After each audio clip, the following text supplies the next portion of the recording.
Welcome back to the stream. Don't check the clock. Don't adjust your settings.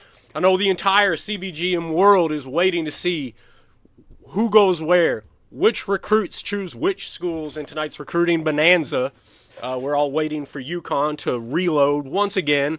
But as a warm-up, just to get you guys going, just in case we're looking for something to do, trying to find a way to fill our time until the recruits start signing off on those letters of intent and the fax machines start heating up.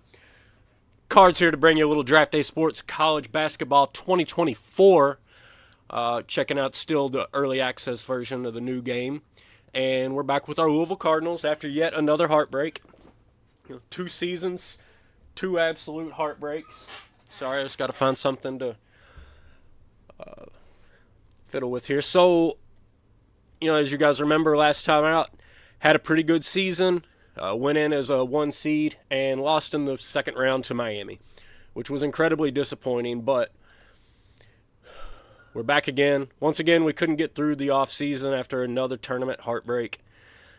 As always, I just like to see the most prestigious jobs that are available. Oklahoma State might be a fun save one day.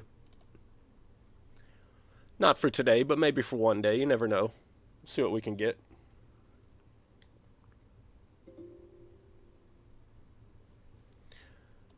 All right, see if we can get through coach hiring without losing anybody. Let's just try to finish the whole thing, because I am anxious to get to seeing who declared for the draft and who's thinking about transferring out, so that we can start working that system a little bit, start adjusting, seeing when we make a pitch, what kind of effect does it have, that sort of thing. I did see some people online talking about they tried to convince somebody not to go pro and it made their entire team mad. So hopefully we can avoid anything terrible like that. But we'll see how it goes. Let's let this coach process run. All right, and we did get through it without losing anybody, because we're on to the year-end stage. So we got Marcel Bailey and Marlon Marks both declaring for the draft. Interesting. Let's check these guys out. So he was ranked 26th nationally. Not a shocker. You see some guys in that range go.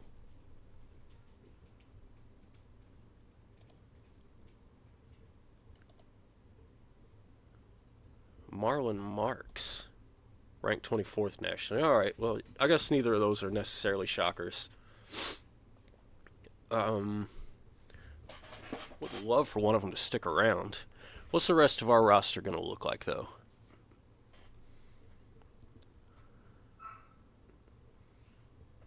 We still have Jason London at point.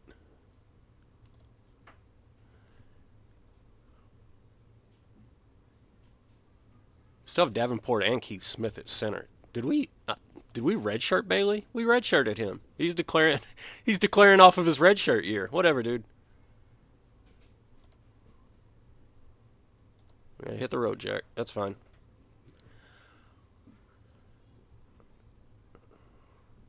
All right, and so our transfers. So Smith is thinking about transferring, and that's not a surprise with Davenport taking up the minutes. We've got a shooting guard. Small forward-wise, we've got Chris Cole at the 4. Still have Grays. And at the 5, Davenport. So we've got a starting 5. That's not a problem. With these guys that are looking to jump, we can deal with it. We can deal with that. We've got all of our starters back. That's all that I'm really worried about. So let's not go crazy in here. Let's just ask for more budget. We'd always like to be able to pay our coaches more and dump more money into our facilities. But it is nice to, just kind of have a heads up on what's going to happen going into the next season, right? See whether or not they responded to that. Request denied. Well, they did respond, not in the way we were hoping for, but there was a response. So, all right, on to season number 3. Well, I guess this is technically season number 4. I streamed 2 seasons. I played the 1 season off stream just to kind of warm up and get some players in here that I knew about and that I would be excited to talk about and watch. So Year 4 of the rebuild. Let's see if we can finally win more than one game in the NCAA tournament. It's rough going back-to-back as a 1 seed and winning a total of 1 games. That's pretty Kenny Payne-ish, if I just had to be brutally honest with myself. But we'll turn it around. We're gonna have some juniors this year, I believe. I think we're gonna start all juniors and sophomores, unless we get like a big time transfer. And then of course we'll have to take a look at the freshmen that we brought in, which shouldn't be too shabby.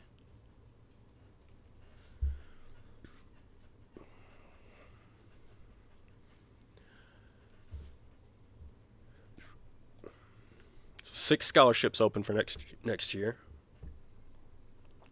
$160K to spend. Number 27th ranked recruiting class, which, it's not fantastic, but it's not terrible considering the fact that we pretty much knew all of our starters were coming back.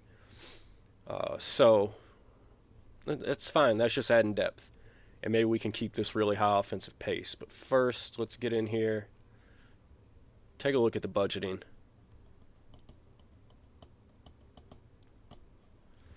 I think I can drop another 5,000 here. I think we can recruit with that much. Should be all right. It might be a little bit tighter.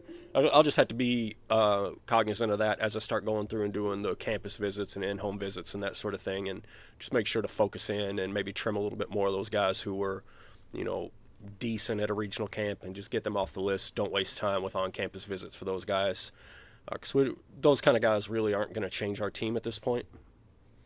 And we do need to check out the transfers and see who left. We got some interest at the point guard. All right, so Morin, Bacon, and Morris left. Not necessarily shocking. Morin was solidly a backup, as was Bacon. Morris, I like to have the depth. We talked him into sticking around last year. This year we didn't even really try if he wants to go. Yeah, I want people to want to be here. Even if we could have used you, if you don't want to be here, go ahead and get out. Let's take a look then and see exactly what our roster looks like right now, so that maybe we have a better idea of how we want to go about this transfer period. All right, so obviously we've got London, the senior, feeling good about him. Greenberg and Venner Venner, the freshman, coming in with 4 stars. We might have a starter on our hands in McEverett Venner. Got both so Walton did come back. Cole is still around. We've still got Grays, the senior. Davenport. We've got seniors and juniors this year. Man, we should have a killer year. And Keith Smith did come back. So we've got depth at the 5, depth at the 3, depth at the 2. We need backups at the point and power forward position. So if we could get backups there, then we're almost like last year, just run out there, run them into the ground. Let's go for it. So we're going to check this out. We're going to see if we can get those backups in. Even if we can get one out of 2, I'll be feeling pretty good. And I saw already we have interest at the point.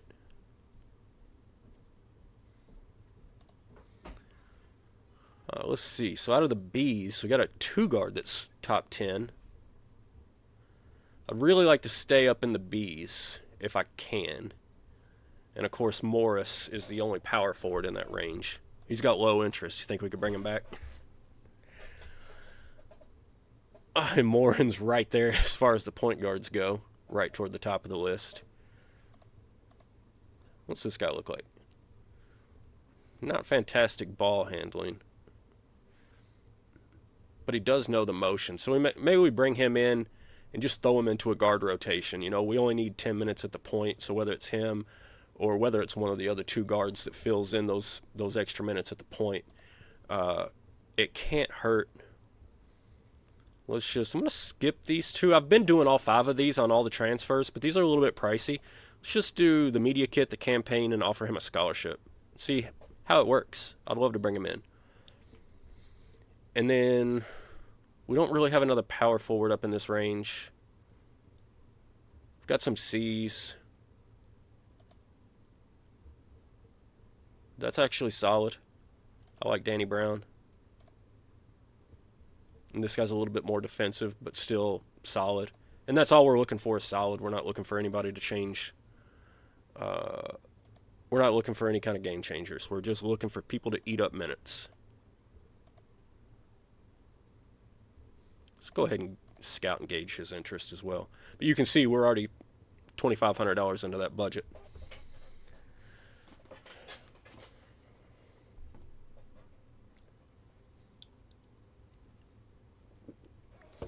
So Shen, Brown, maybe Warren. Maybe we can look at some of these other C-ranked guards. Only 2 emails. I don't think we got anything good there.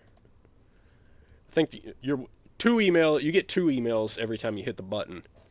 I think you got to get 3 or more to get a note that a player's coming in and is committed to your program. All right, so Shen didn't commit anywhere. That's fine. And neither did Brown. All right, so let's do it again. And you do have to offer the scholarship each round. And we're his top choice at this point. I think we get them both. Well, I didn't look at Shen, whether or not we were the top choice on him. You can rewind or whatever and check it out for me if you like. Or you can just wait and see. Hopefully I got 4 emails when this week is over. Let's go, baby. 3 emails. Right, so we got 1 of them. We got Brown. Did we lose Shen or did he just not commit?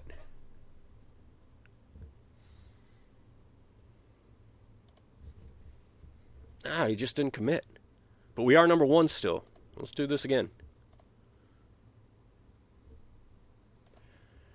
So, again, transfers are expensive. We already dropped $7,000. That's a fifth of our recruiting budget gone.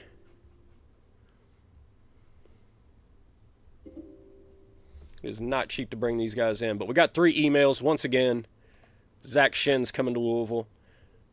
And we are good. Let's go back out and skip the rest of the sessions. We'll take our remaining scholarships into next year, into the regular high school recruiting period. And we will be even tighter than I thought we were going to be on money. But it's all right. We're going to make it work. We just want to be cautious. Maybe even skip some of the earlier on-campus visits so that we can really tighten up and make sure that we're only going after guys who do well at camps and that we actually want to be realistic targets. Oh, yeah, grab it. We got an assistant coach coming down. He needs a pump. He's actually playing sports outside.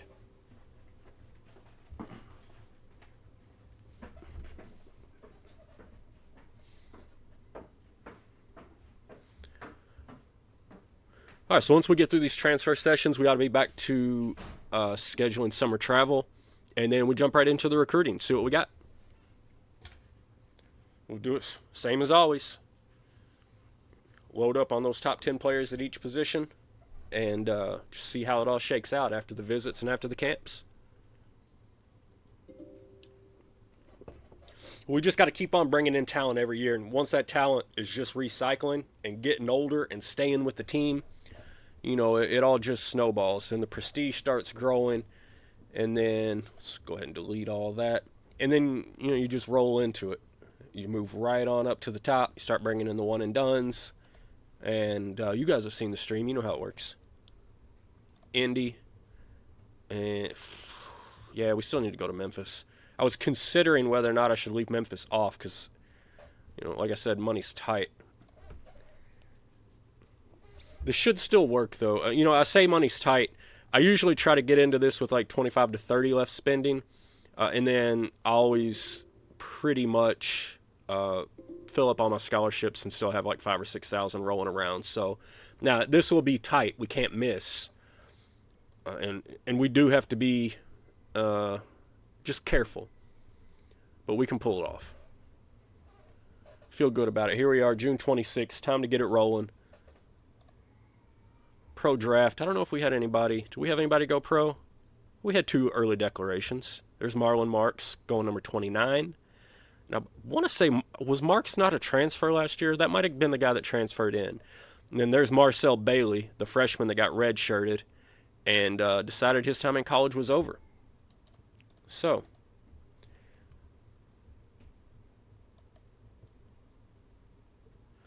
now let's see what we got. We do have a number of seniors. I know London's a senior, Smith is a senior. We've got a handful of seniors, so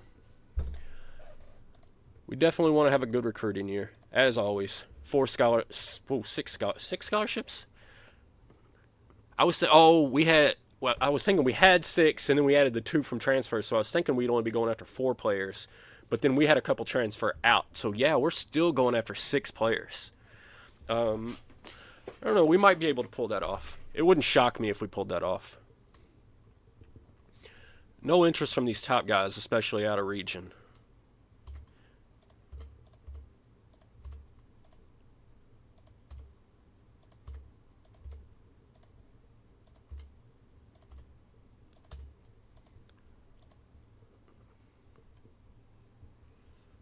So we could. Whew, you can see how big. Like, there is no interest in us from the 2 because we have so much depth at the 2. Like when you have just no interest at a specific position, you can kind of guess that you're probably already stacked at that position. Only interest out of 1 4-star guy. Everything else is going to be 3-star or lower.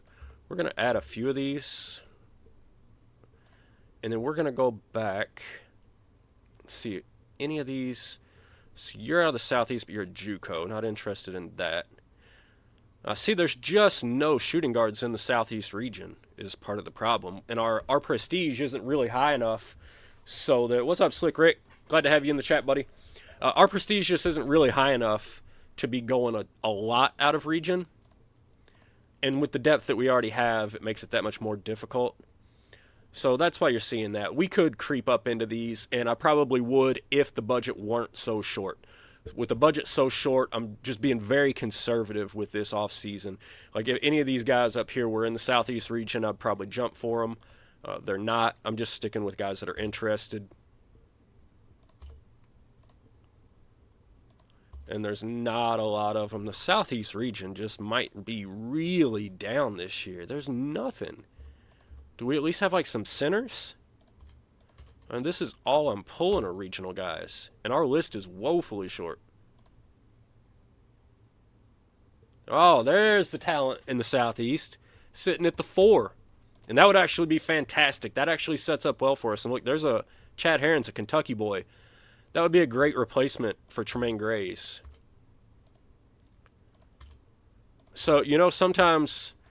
I think there's a song, can't always get what you want, but sometimes you get what you need. And that looks to be the case here. We really didn't need anything out on the wing necessarily. We do need a 4 for next year, and we've got a lot of interest. And we got some interest here. Brendan Click, big man out of Tennessee.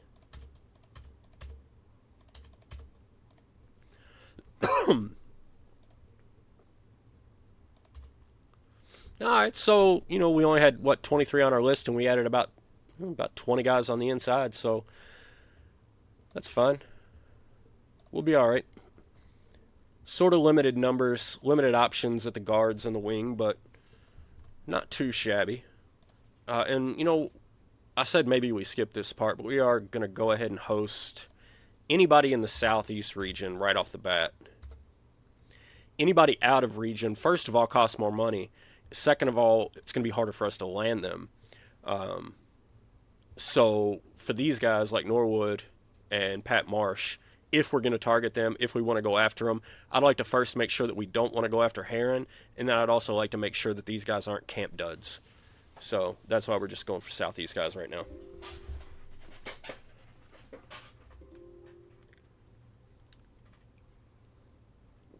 All right, so we generated some interest. Nobody's hot yet, but we got some worms.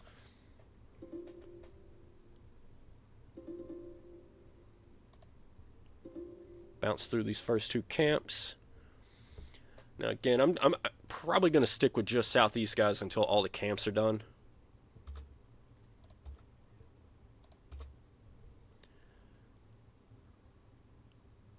And it's just so much cheaper.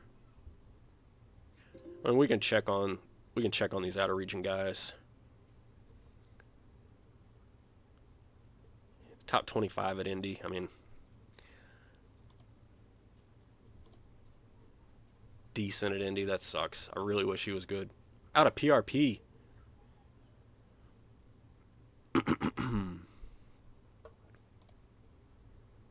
So see, Angelo Seaman, top 10. Number 2 on his list right now. That's probably our target at the center.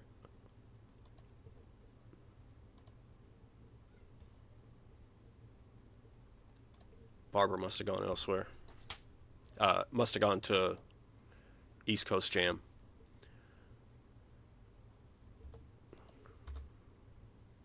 You know what? Let's skip some of these centers because we've got a pretty good target there. And because the money is so tight.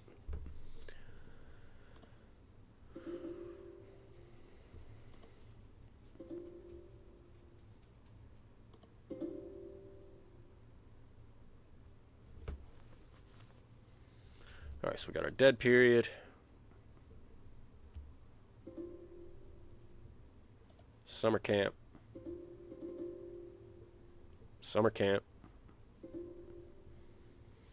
All right, time to trim the lists.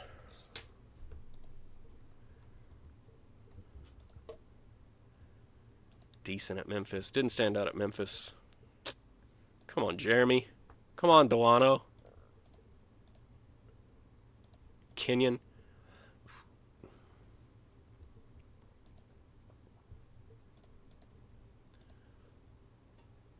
So we got absolutely nothing on him. You know what? I don't have enough information to consider you, dude. Or you. If y'all can't even go to the oh, they're out of state.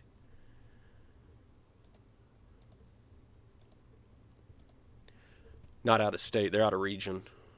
Decent at Memphis. Didn't stand out. Oh, it's looking rough so far.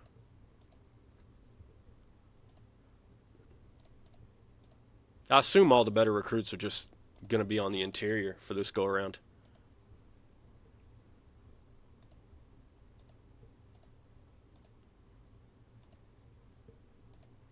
Louis Stevenson's out of the running. Chris Hernandez out of the picture.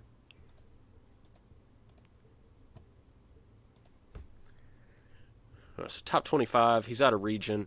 Honestly, we're just going to drop him. There's already a lot of competition for his services. We're not worried about it.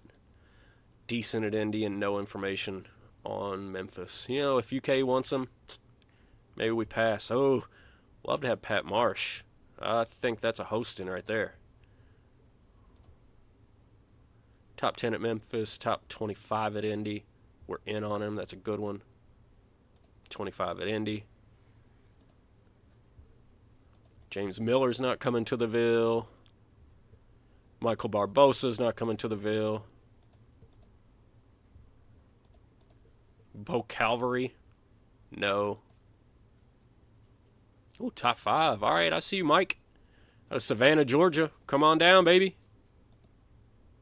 Craig didn't stand out. Top 25, and that's all for the power forwards. So, yeah, we got a lot of interest at the power forwards.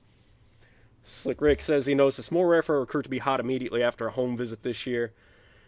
Yeah, you're not wrong about that. I think that last year, I think part of that is because of a change that was made last year. So a lot of people were complaining that there were too many early commits that committed before we ever got to in-home visits. They would recruit. They would commit on that September 11th date instead of allowing you even one chance at an in-home.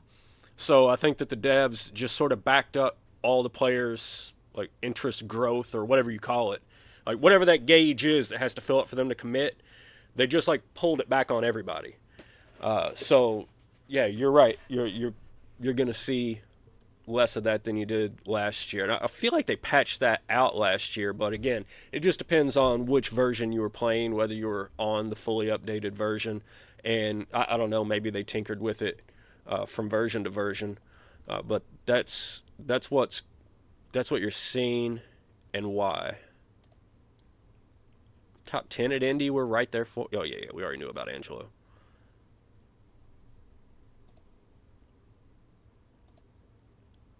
Top 5 at Memphis.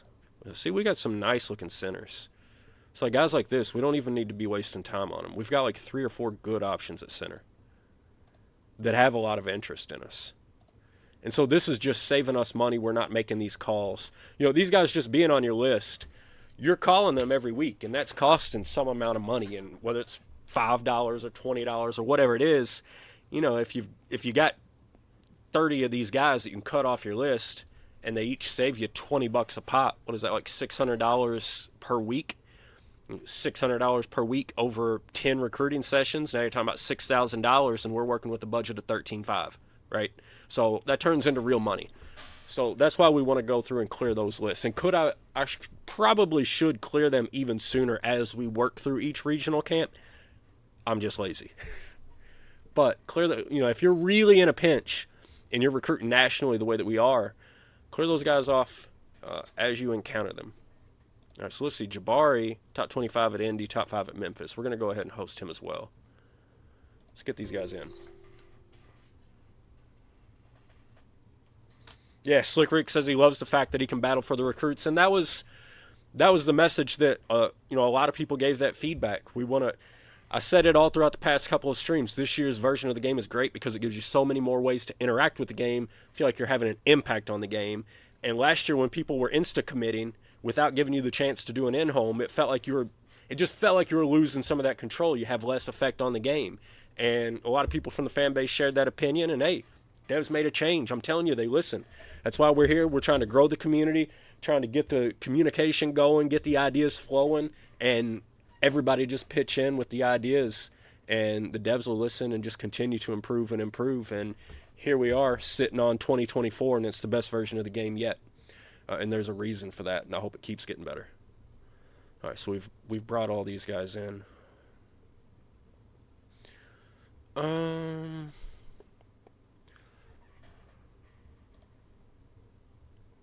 Top 25 at Indy. All right, so now anybody that's top 25 at Indy, we'll go ahead and bring in. There's not going to be a ton of them left. Top 5 at Memphis, 25 at Indy. We've already brought him in. 25 at Memphis. Oh, wait, actually might be out. Probably need to bring in some guys like this. Top 25 at Memphis. Yeah, we need to bring in some of these guys because we just don't have a ton of options.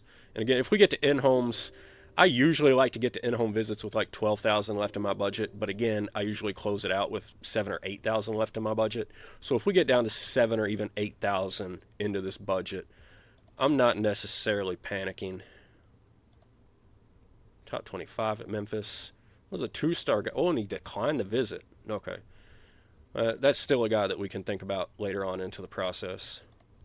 He's a 2-star guy. He should stick around theoretically. Decent. So really just nothing at the 2. But we might not need anything at the 2 if we're being honest.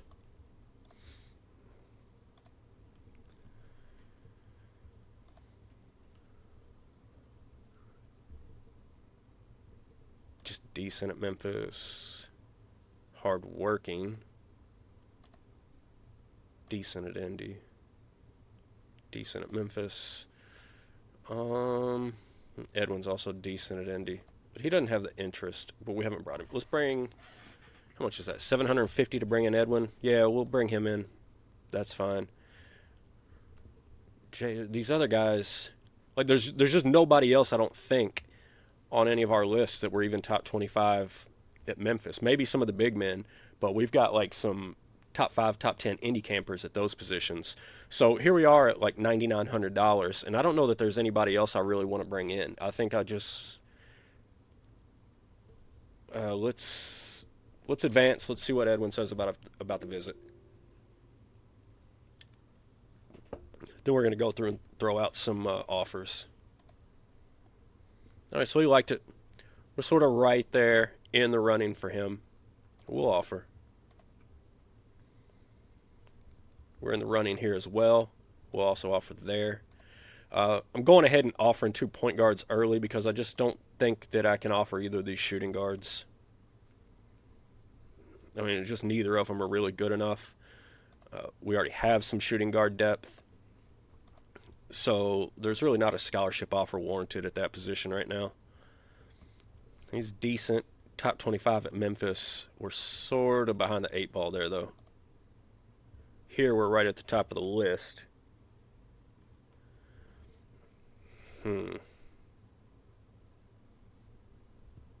Decent top 25. We're in the picture here, so I think Sean Dahl is going to be our target at the 3.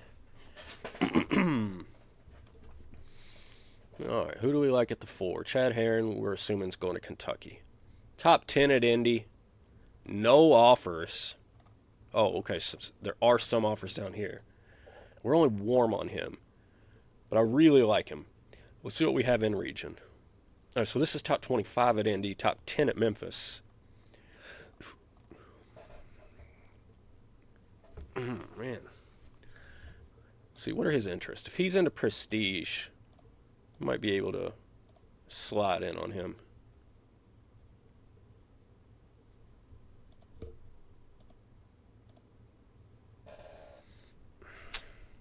Not necessarily. He really likes facilities.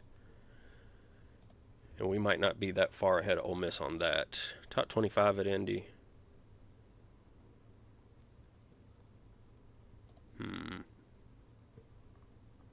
Not in the mix there. We haven't hosted him. Oh, what do we want to do?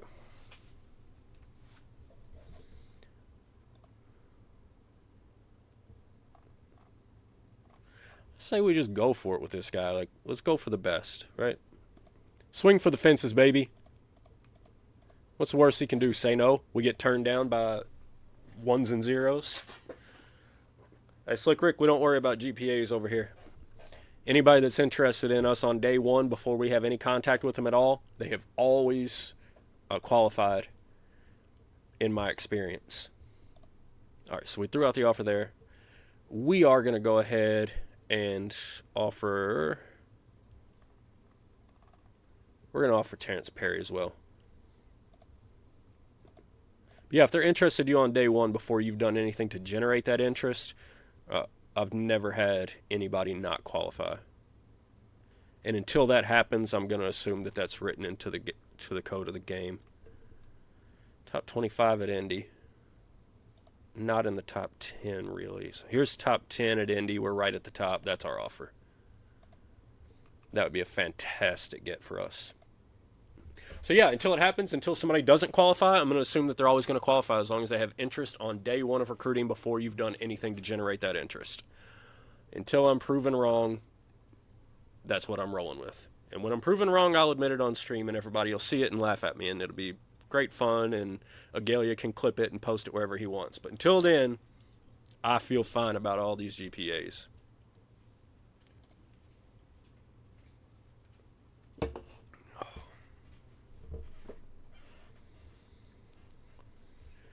September 4th, still rocking $9,000.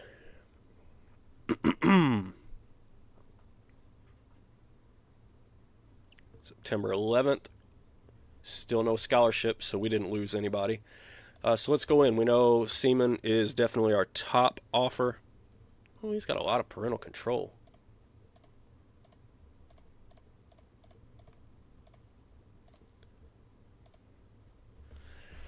All right, so his biggest pitch is location. He's got huge parental control, and his parents' biggest deal is location.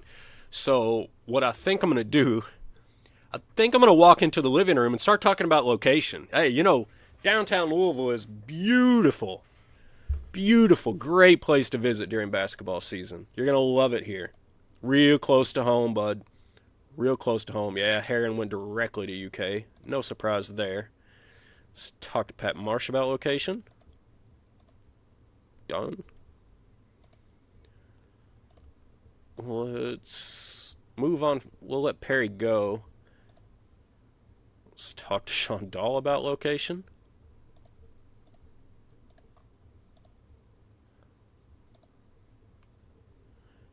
point guard wise. Hey, let's talk about location. Location, location, location. Selling real estate over here. Let's bounce out to this screen so that we don't cheat ourselves with the little scholarship trick. You know, you see no scholarships and a bunch of guys commit and you already know what's going on. Let's just do it straight this way. That looked like 6 emails, so I think we might have gotten an answer from every one of these guys. And if we do, 1, 2, 3, 4, 5, we do. We got a decision from all of our targets. Favorite feature. Somebody pointed out on one of the YouTube videos I screwed this up. When I was showing out new features for the game, I did not show this, but this is one of my more favorite features.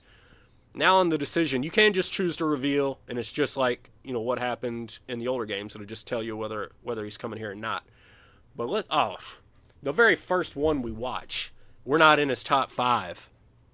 All right, well, we're not getting this guy. I don't remember who this was. Was this Dahl?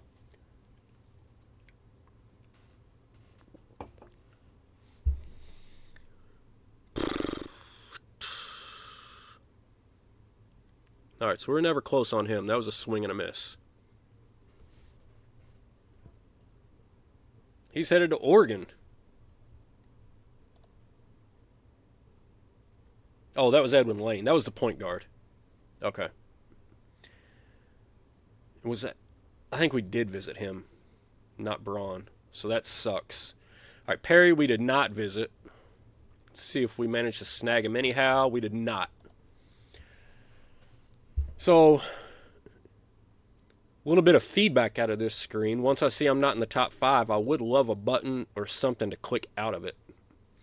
Kind of the same thing if you ever hit auto run. Like once you get into the selection show and you hit auto run, once you hit auto run, you're stuck in that screen, at least as best as I can figure out. If anybody knows the button to get out of this right now or to get out of the selection show when you want to get out of it, let me know. Otherwise, that might be a spot that, you know, if there's a way to improve that and let me out when I want to get out, that would be fantastic. All right, Pat Marsh. Come on, let's at least be in the top 25, top 5 here. Let's get in the. All right, we're in the conversation. Now let's get excited.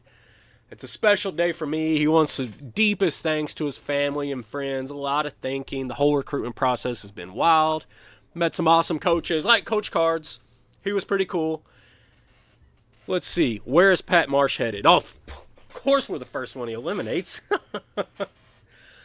All right. We're 0 for 3 so far. It's time to get going.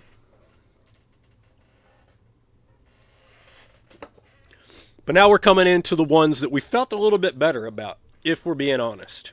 So Pat Marsh is headed to Iowa State. Okay. Angelo Seaman, top 10 player at Indy, probably our top target in this recruiting window. We're in the top 5. It's between the Louisville Cardinals, the Kentucky Wildcats, the Auburn Tigers, the Arkansas Razorbacks, and the Kansas State Wildcats. That recruiting grind was something else, man. We know, Angelo. We know. Come on home to the Ville, baby. Bring it on back. You're not going to Arkansas. We know that. You're not going to Auburn. We already knew that. We knew you weren't going to K-State. Boom! He's a Cardinal. Top 10 at Indy. Big man on the interior. We got it. Woo, Angelo Seaman. He's a Cardinal. Throw the L's up. Bring it on home. All right, Travis Braun, I am worried. I think this is the other point guard, and we did not visit him.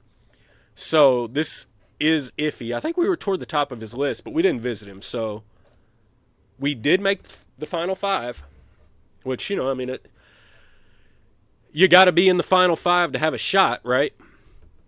Would have felt better if we visited. Nice. So let's see where he's headed.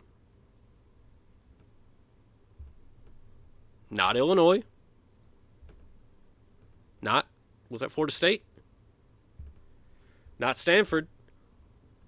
Hey, we got ourselves a point guard for next year. Didn't even have to visit. After some deep reflection, I've come to the decision that I'll be attending Louisville. Yes, sir. All right, we got a point guard, we got a center. Do we have a small forward? Sean Dahl. We're in the top 5. We got a shot.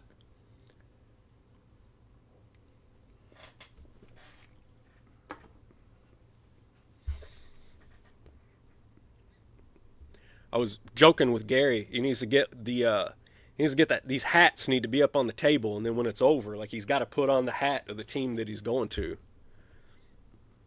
Or like have him wearing like a jacket, and then he takes the jacket off, and it just says, Louisville, baby, Sean Dahl. All right, so batting 500 there. Took 3 out of the 6. I'll take that all day, every day. So the only position that we didn't hit on is power forward. We missed out on both those guys. So that is problematic, and we need to go address that immediately, if we can. All right, so you're top 5 at Memphis, top 25 at Indy Elite. Yeah, that's an easy call. Visit, talk about location, boom, done. Any of these other guys, decent at Memphis, top 25 at Memphis. So yeah, let's host, offer, and visit, talk about location. All right, so got 2 offers out there. Center, we're good. The 2, we still don't have anybody we want to offer. Is Jay Williams worth offering? If this is a Jay Williams that played at Duke, I'd go for it in a heartbeat. So he was actually decent at Indy, and then just didn't. He's from Virginia. Oh, he was in the Eastern region, so we don't have a regional report on him. But we are going to host. We are going to talk about location. Even though we're out of region, I don't want to talk about playing time with him. So we're going to talk about location. It could be a decent one, decent at Indy. So we can go for that. All right, so we got a few offers back out. We might end up, we're almost certainly not going to land all these guys. And if we have to take some scholarships into next year, that's fine. We can take some scholarships into next year. All right, emails from all 3. Let's see what we got.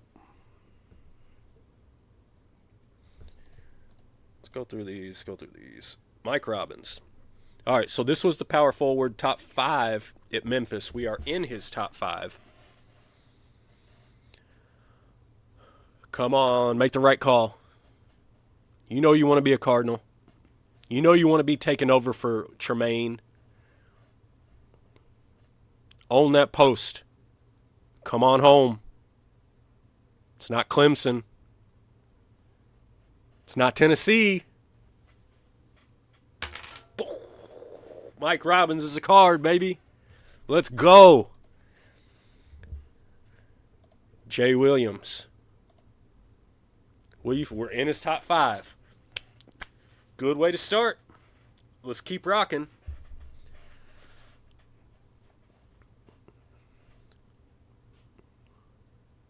Decided to take his talents.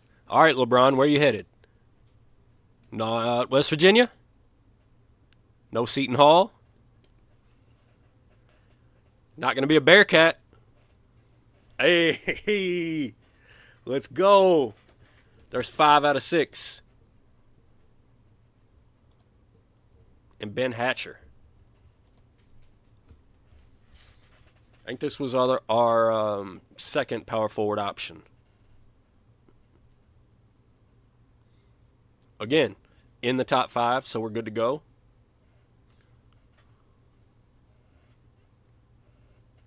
Where are we headed, baby? Not UAB. Not a Razorback. Not headed to Death Valley. Hey, what a surprise. He's a card. All right, we got our recruiting class, ladies and gentlemen. And we did that on a bit of a shoestring budget. Let's take a look. So far, we're right here in 6th. Bunch of 4-star guys. And keep in mind, like, our prestige is still relatively low. Like, we're digging out of the Kenny Payne era. We come back here and take a look at school info. We're still at 66 prestige. So, like, we need to jump about 20 prestige points before we're recruiting the top-notch players that I want to be recruiting. We're about 30 points away from where we ought to be. And still, we're 6th overall with a fairly decent class. So we'll just walk through it one more time real quick. Sean Dahl, decent at Indy. Top 25 at Memphis. 4-star player out of Jackson, Mississippi. Ben Hatcher from Collinwood, Tennessee, 4-star guy, decent at Indy, top 25 at Memphis. These guys, they're just backup. They're just talent. They're guys that'll come in. They can grow as long as they don't transfer out. Love building a program with guys like this. Decent at Indy. He was in the Eastern region, so we don't get the camp information on Jay Williams. Travis Braun's a 4-star out of Monroeville, Louisiana. Another guy just decent at Memphis, decent at Indy. Another rotational guy, not making any big difference. Let's take first at Mike Robbins. He was top 25 at Indy and top 5 in Memphis. So here's a guy that's going to make an impact.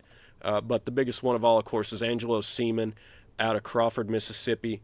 The big man, top 10 at Indy, and the MVP of the Memphis Hoops Summit. So this is our prize recruit, coming in number 27 in the nation. So an outside chance that he goes pro after his freshman year.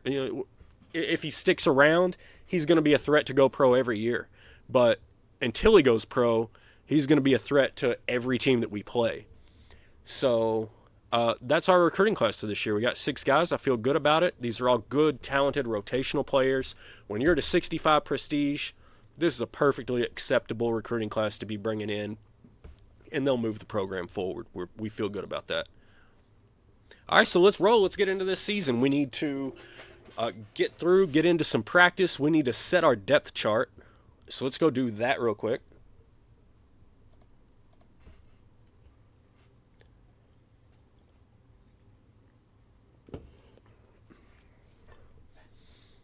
All right, so I'm not going to lie, the AI has kind of already nailed it.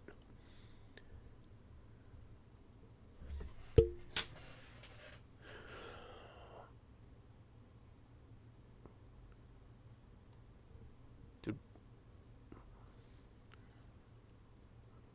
Sorry, I'm trying to think of the transfers we brought in. Brown was one. Oh, and Shin was the other. 4 and 2 ball handling. 7 and 3 ball handling.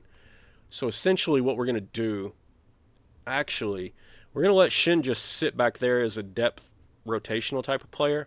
And how's Venner? 7 and 3 versus Greenberg at also 7 and 3. London's 8 and 6. So it really doesn't matter whether it's Greenberg or Venner. Either one of those guys could rotate through for a couple minutes at the point. So what we're going to do is just set up Greenberg.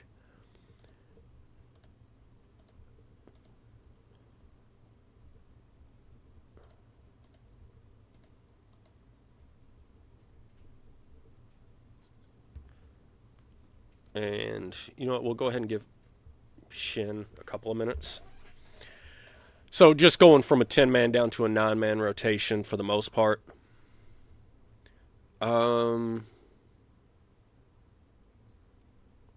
Got Keith Smith running the power forward in the second half. Taking Dan Brown completely out of the game. Well, I'm not going to complain too much. We'll see how it works. I mean, I do like Keith Smith. He's a heck of a player. I think he's probably better than Brown. So, I mean, if he's getting 14 minutes and Brown's only getting 4, I'm not really going to complain about that much. As long as they're not getting tired. And, we still have, just because you set these minutes, they still have sub rates. So they're going to sub at or below 65 anyway. And I don't know. I think you can set that per player. Yeah, so like Keith Smith, he's going to sub out at 70. But let's swap depth and minutes together. Oh, you can swap depth and minutes together now. This is actually a feature I didn't see it until just this moment. But I have wanted it in the past because, like, what I'd like to do if Chris Cole gets hurt, I'd like to be able to just hit that button, and boom, we're going to put Walton in there. He's going to take the minutes. So another cool feature that I just discovered right in front of your eyes, ladies and gentlemen. No tricks, nothing behind the scenes. You saw it here first. I'm learning new stuff all the time. That's a cool feature. I like that. And it is needed. It was necessary. And, they did it. So, awesome. Like I said, couldn't be loving this version of the game any more than I already am. Just keep finding new cool things about it. And that's why you're getting so many streams out of me. Like, it's no joke. Like, it's always exciting when the new game comes out to stream a little bit.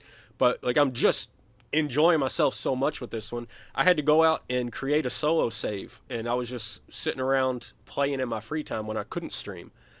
So I'm enjoying this. That feature was in 23. If it was, I never saw it. And I could have used it a few times.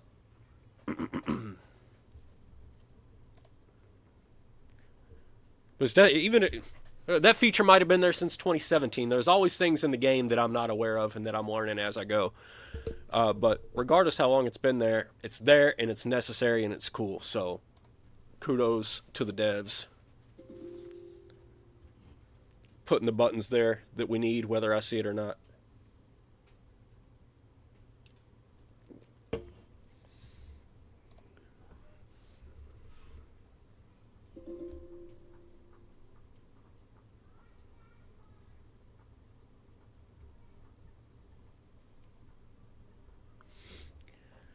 We're going to take a quick look at strategy and make sure that we're set up there. Let's delete all of these. And there are these little icons that can take you directly to some of these other screens. I don't remember if that was in the first version of the first access or if this is something that's been patched in, but I like it a lot. All right, so we're just running that motion. Our point guard's got it down pat. Greenberg's good with it. Venner not so much. Walton and Colve got it. Grays has got it. So we can just mash this motion on people. So let's set that to 80%. Take a look at the defense. We're running 95% man-to-man.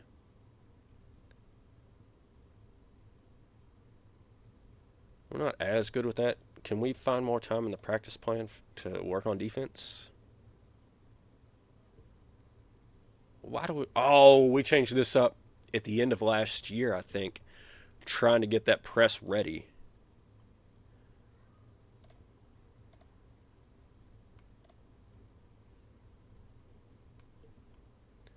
All right, so let's save that. Really glad we looked. This is why we check at the beginning of every season. Make sure that anything that, was weird at the end of last season, anything we were tinkering with going into the tournament, we get it set back up the way that we want it for a full season. Now, I do want to see how are these guys on that full court man-to-man. All right, so most of the players coming back know what they're doing on that. So that's going to be effective this year. We do still have the depth. We can still run it. We are still going to run it a lot. This is, about 2 notches below the max. I'm going to back it off just one more touch.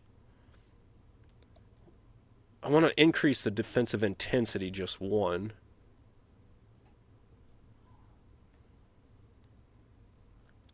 Offensive pace, do I want to back off on that? I mean, we're still running pretty fast.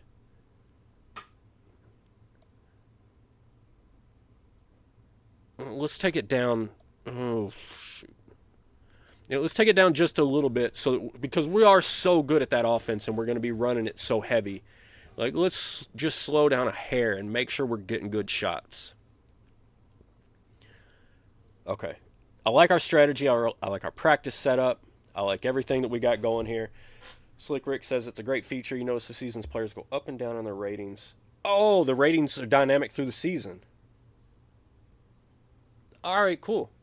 Is that, Slick Rick, is that just the star ratings that change? Or do their actual, scoring is a 7 and it changes to an 8? Or, defense is a 7 and it changes down to a 6 or something? Do those ratings also change the numbers? Or is it just the stars?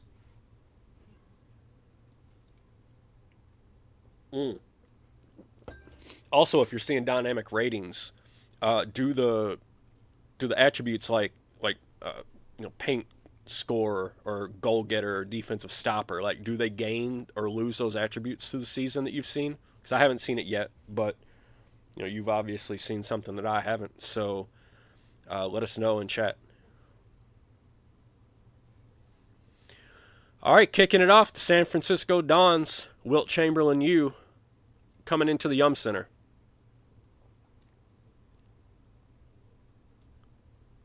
Where'd that go? What am I looking at? Why am I looking at this? I was set up. So I'm playing a solo save as Arkansas, and obviously, so I saved that and then just went to the main menu and jumped in. So when you do that, some of these type of settings don't change over. All right, let's see how it goes. The Dons and the Cards, kicking the season off. 91-60. Jamie Davenport. Tremaine Grays drops a double-double, but Jamie Davenport filled up the scoreboard, man. Slick Rick says, yeah, both happen. Stars go up, ratings go up and down. Cool. He hasn't seen whether or not any of the skills change or not. But the ratings go up and down, the stars go up and down. And that was something, I always suspected that the ratings were dynamic through the season and that we just weren't getting a visual representation of it in the game. And again, this is something you'd have to go ask, the guys that actually build the game, because I don't know for sure. But I always suspected it because a lot of those guys, like those top 15, top 20 type players who don't do well at camps, when you bring them in, once it got to the end of the year, they seem to start contributing more like a top player. And so I think that they were just kind of growing into their potential as the season went on, and we're still really delivering there toward the end. So it'll be interesting for me. I'll get off stream when I can actually pay attention to that sort of thing and not just try to yap the whole time. But I'll get off stream and look for some of that type of stuff. And when I figure out, if I eventually get a feel for it, I'll let you guys know what I'm seeing. Nice little 20-point win there. Grays, Davenport with a double-double. Jason London showing up. But yeah, I really like the fact that it's dynamic. That's awesome. But like I said, I always sort of suspected that it was. Now, what I would like to know is whether or not big-time injuries have an effect. Like we had talked about in the CBGM, I had a fantastic big man named Mike Gray in one of the first, maybe second season. He was top 10 at Indy, and he blew out his knee his freshman year. And, he might have been second team all ACC a couple of times. He bounced around in the NBGM, and now he's 30 years old and basically about to have to retire. And I still swear it was because of that knee injury. Of course, that could just be in my head. Maybe I'm making that up. Maybe those type of injuries don't have an effect on somebody's long-term potential. I don't know. But I know there's a lot of stuff behind the scenes like that, and it's certainly a possibility that that's affecting it. But I'd have to ask somebody that knows more than I do. Marist in Louisville. Usually when somebody's coming into the Yum Center, I can at least call them out. What are they, the Foxes or something? I don't know who this is. It's Marist. I've heard of Marist. I don't know what their mascot is. It's the losing by 30 mascot. It's the let Tremaine Grays get another double-double mascot. I think they're the Marist roll out the red carpets to the baskets or something like that. They were at least red, so it's probably a red carpet. Anyway, Tremaine Grays, 3 games, 2 double-doubles, and in the game where he decided not to have a double-double, Davenport took it. So our big men having a lot of fun in the out-of-conference so far. See if we can keep that going all year. Now we got the Salukis. It still looks just like a home game. I don't think this is neutral court. I don't think this is tournament. This just looks like a home game. Oh, not the Salukis are Southern Illinois. Northern Illinois is the Huskies.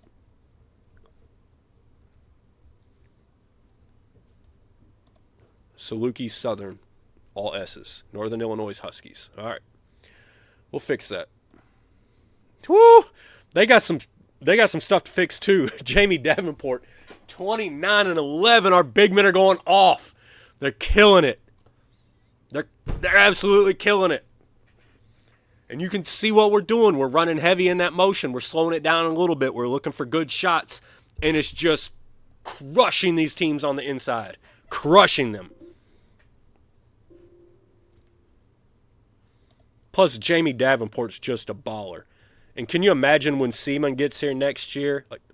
Angelo Seaman, camp-wise, data-wise, should be significantly better than Jamie Davenport. I can't imagine.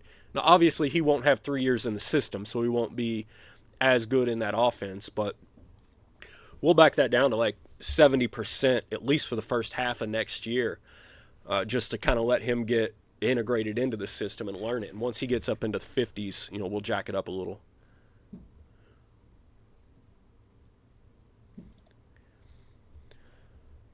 All right, Hawaii. It's a long trip from Hawaii. Especially, who wants to go from Hawaii to Louisville, Kentucky at the end of November? Now, you're going from sunshine and beaches into, you might be getting a mild fall, a mild autumn weather. Maybe you got some leaves on the ground, but it could be cold. I wouldn't want to make the trip. They didn't want to make the trip either. Jamie Davenport, he's killing it. 20 rebounds. Right back on the plane, Hawaii. Right back on the plane. Guys, maybe you should have let the starters just rest at home. Like, just send the backups for that one. You didn't need to show up. You didn't show up. So, just send the backups. Let them go take the whooping that you know you're going to get in the Yum Center. That you know Jamie Davenport's got waiting for you. He called it. He probably posted it on Twitter. I bet he was sending you ats. He was sliding into your DMs telling you, don't come in my house. You're getting a double-double dropped on your head and you're losing by 40. Then you can jump right back on your 12-hour plane ride.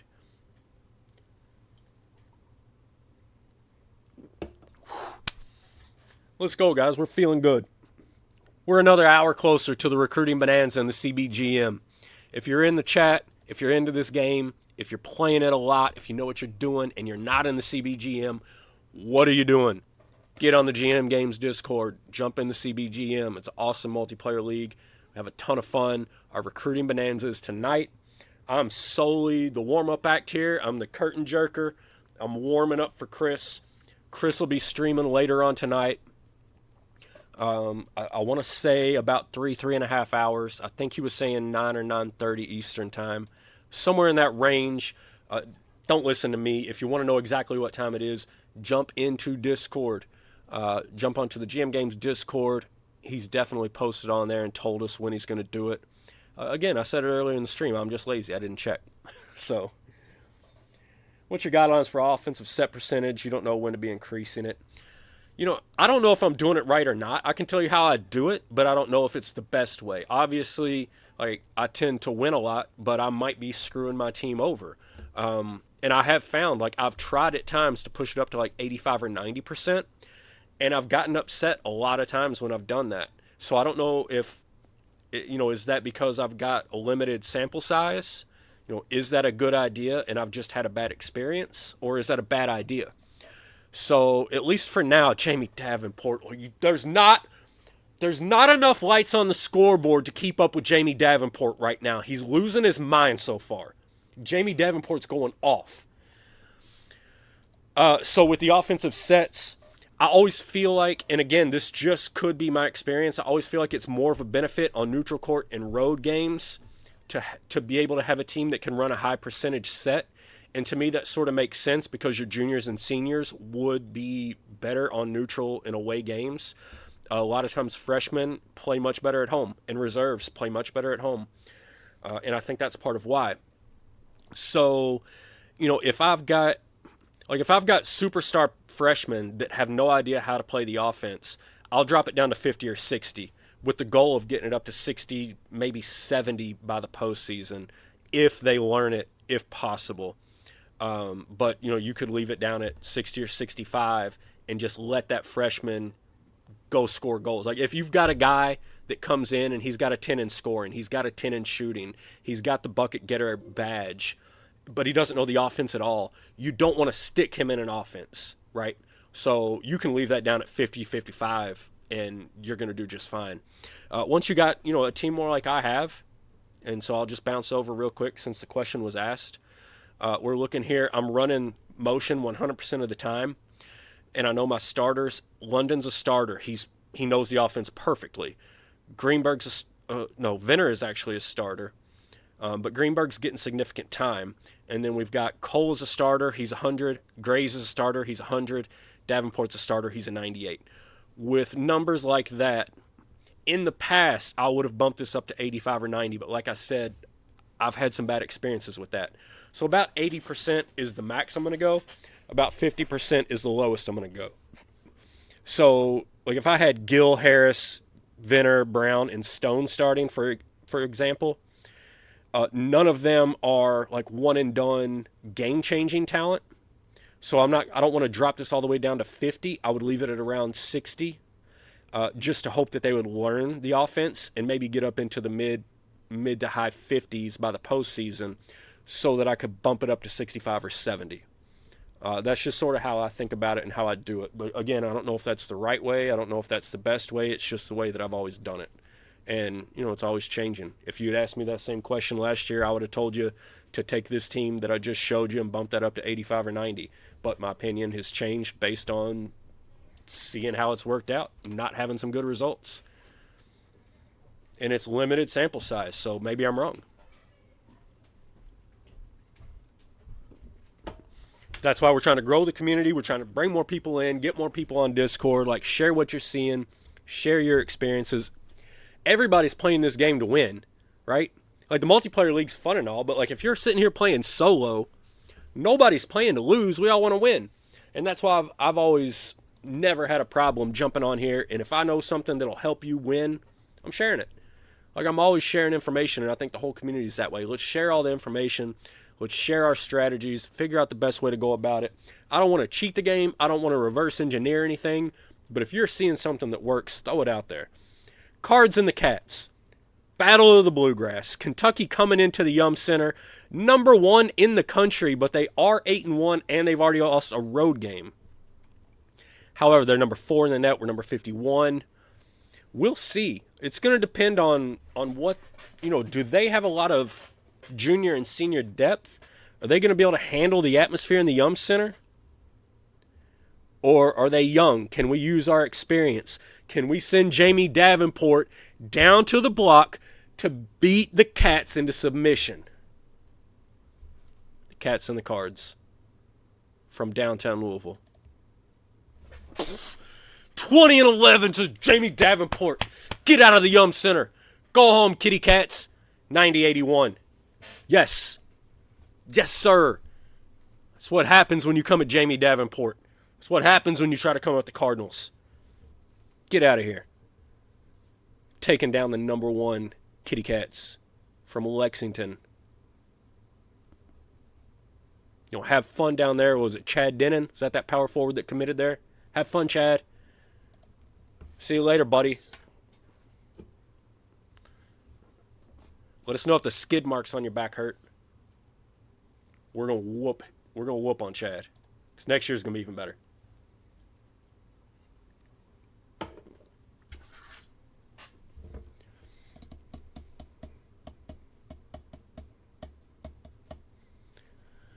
Number 19 in the country, undefeated so far.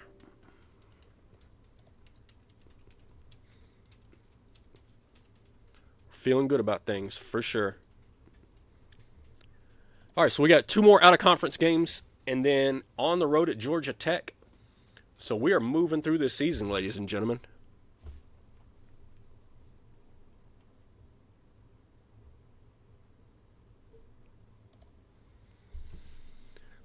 Taking a look around the ACC, it looks like us and Miami are the only undefeated teams left. Kent State, the Golden Flashes, showing up with a 2-7 record. I don't want to be cocky because a lot of times I start talking smack and I instantly get knocked in the mouth for it. But we should take care of this team. Yes, by 30. Jamie Davenport. Jamie Davenport is taking care of everything. This dude's ridiculous. He's going to, if he's not a first-team All-ACC player, he's at least going to be a second-team All-ACC, right? Like, I would be very frustrated if he's not at least a second-team All-ACC type player. I can't believe I didn't start him his freshman year. Like, in retrospect, it was so obvious he needed to be playing. Oh, well. We figured it out. He's in the starting lineup now. At least for this season. Because Angelo will be here next year. Ryder versus Louisville. Oh, we are in a tournament now. So, neutral court game. We're not at home. And we lose. So, first loss of the year coming to Ryder, a team we really shouldn't have lost to, but again, neutral court game. Worse things have happened. It's not a good sign, but we're not a superstar team yet, you know? We're a good team. We're a team that should be making the Sweet 16, should compete for the regular season conference title and the postseason conference title. We should compete for it. But it's not like we're owed anything yet. We're getting there. We're working toward it. But we're probably about 3 seasons away from just absolutely taking things over. Like, we're going to push some people around. We're going to dominate a little bit here and there. But like even this is a tough game. This is probably a loss. 8-1 Georgia Tech on their floor. This is a really tough game. They're ahead of us in the net rankings. Oof. Oh, beat them by 30? I guess somebody was pissed about losing to Ryder. Somebody was pissed that we lost to Ryder. It's like, what? One of those academic schools? That's an old school Louisville player quote for anybody that isn't aware. Somebody was interviewing one of the Louisville players before like an NCAA game or something back in the 80s. And they asked if that was one of those academic schools. So I throw that one out from time to time, and I know a lot of y'all might not get the context or might not have heard it before, so I thought I'd walk you through that bit.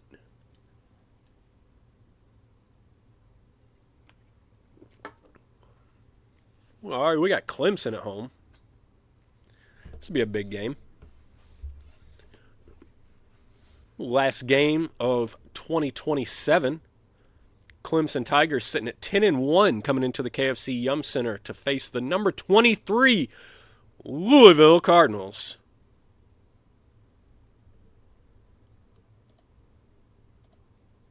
Woo, 12-point win, Jamie Davenport. Do I even need to say his name at this point? Like, do I have to say his name after every single game? Or do y'all just know that Jamie Davenport is obviously the MVP of every game that we play? He's crushing it this year. I want to go look. I'm going to grab a streamer beverage, and then I want to look and see if I can find. Where's the player impact graph? Is that still in here this year? Dashboard.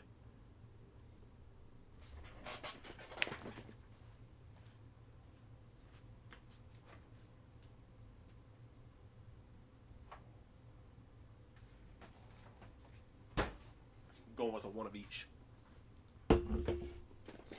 Look at that impact. 23.23 for Davenport. Closest to him is Tremaine Gray's, just under 14. Nobody else above 11. Jamie Davenport.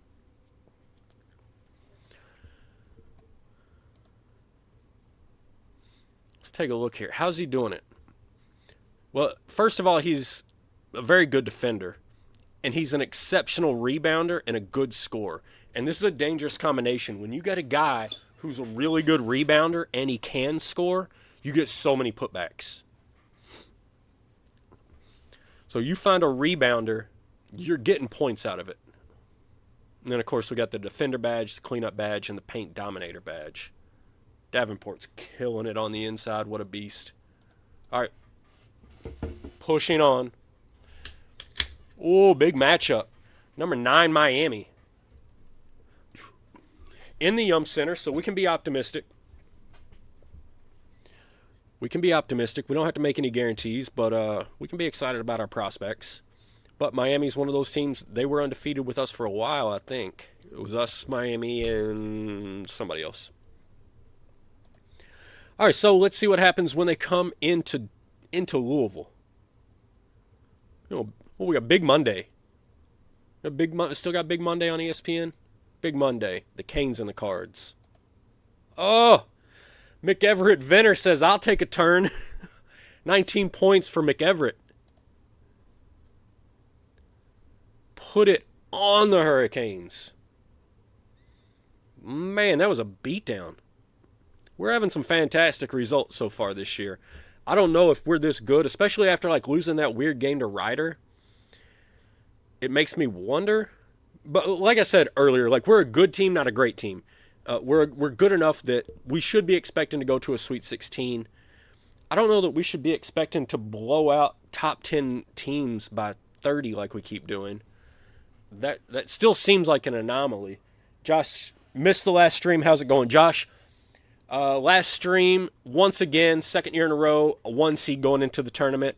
We did manage to slip past the 16 seed this time, but we got beat in the second round to that Miami squad that we just played. So maybe a little bit of payback there. But as of right now, in this year's version of the game, as far as the seasons that I've streamed, we're sitting on 2 number 1 seeds and only 1 victory in the tournament overall combined. So great regular seasons, pathetic postseasons, and we're trying to grow on that. And I think that we've got the team to do it this year. Like I said, I think we're winning at least 2 in the postseason this year. But as the last few streams have shown, anything's possible. Cards going out to play on the road in Blacksburg, taking home a victory. McEverett and Jamie Davenport both doing a little bit of work. Davenport with another double-double, so he's just being a beast.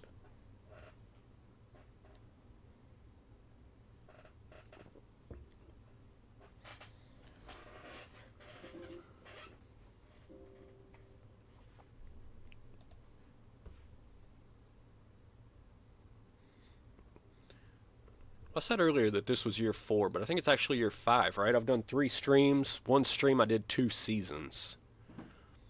And then I did 1 season off stream. So yeah, this must be year 5.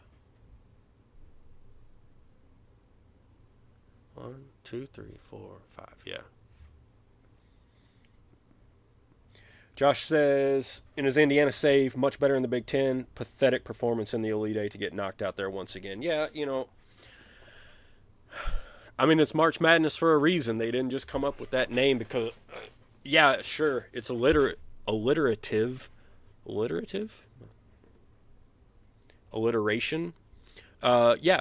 There's a double M, the dumb guy's way to say it. But it's crazy. You know, teams lose games that they shouldn't all the time. And anything can happen, especially once you get to the Elite Eight, absolutely anything can happen. Syracuse doesn't look like a very good team. They're coming into our home court. Let's not lose a bad one here. 95-73, take care of business. Grays gets injured. Chris Cole with 26. I mean, Davenport with the double-double, but Chris Coles goes for 26. Let's see what this injury is. Hopefully it's not anything crazy.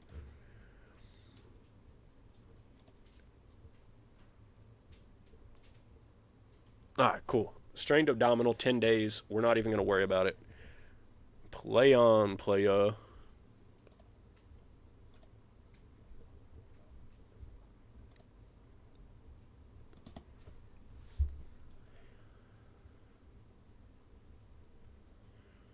It's 5-0 in the ACC. A lot of home games so far, though.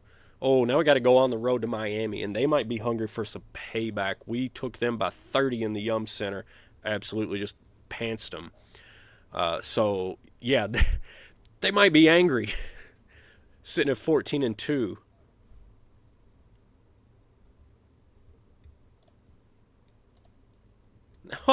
Doesn't matter how angry you are. When we got Jamie Davenport, when we've got McEverett Venner, done deal. Get off your own court. Get off your own court. Beat them by 10. And that's what I'm talking about.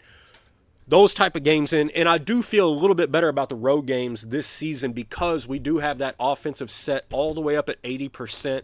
And our starters are so good at the motion. They're all, like, with the exception of McEverett. Mr. Venner is probably hovering right around 40 right now with that motion set. All the other starters are like 98 to 100. And they're all playing 30, 32 minutes a game.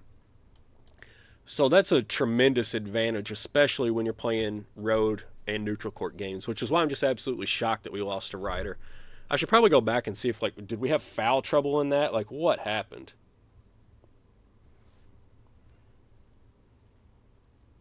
Hey, what's going on, buddy? Glad to have you in chat.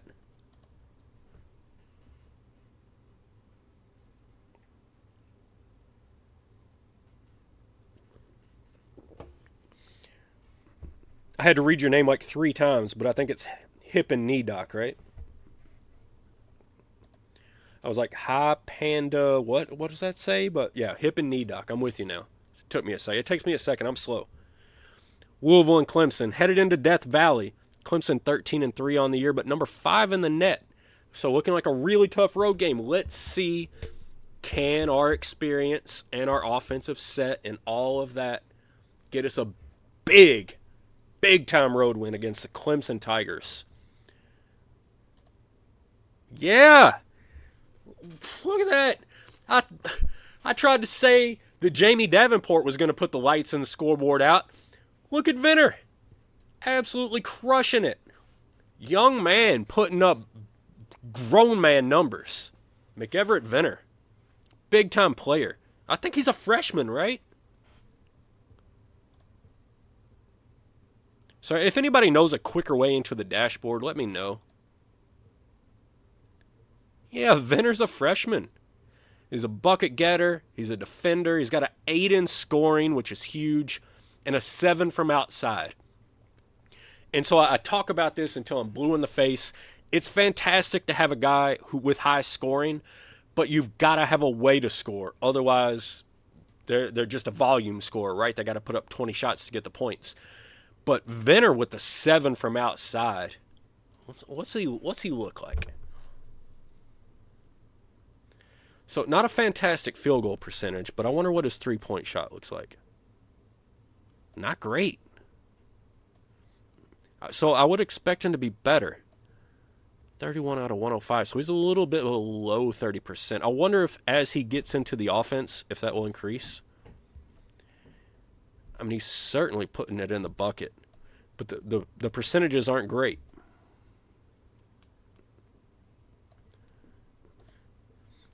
So yeah, I love having a guy with 8 scoring. I'd love for his outside to be 8 or 9. What's really hurting him, his mid-range and inside game is not great. But he's still putting up points. He's still making a difference. And he is a freshman, so he's going to have a tough time on the road for sure. Let me blow my nose here.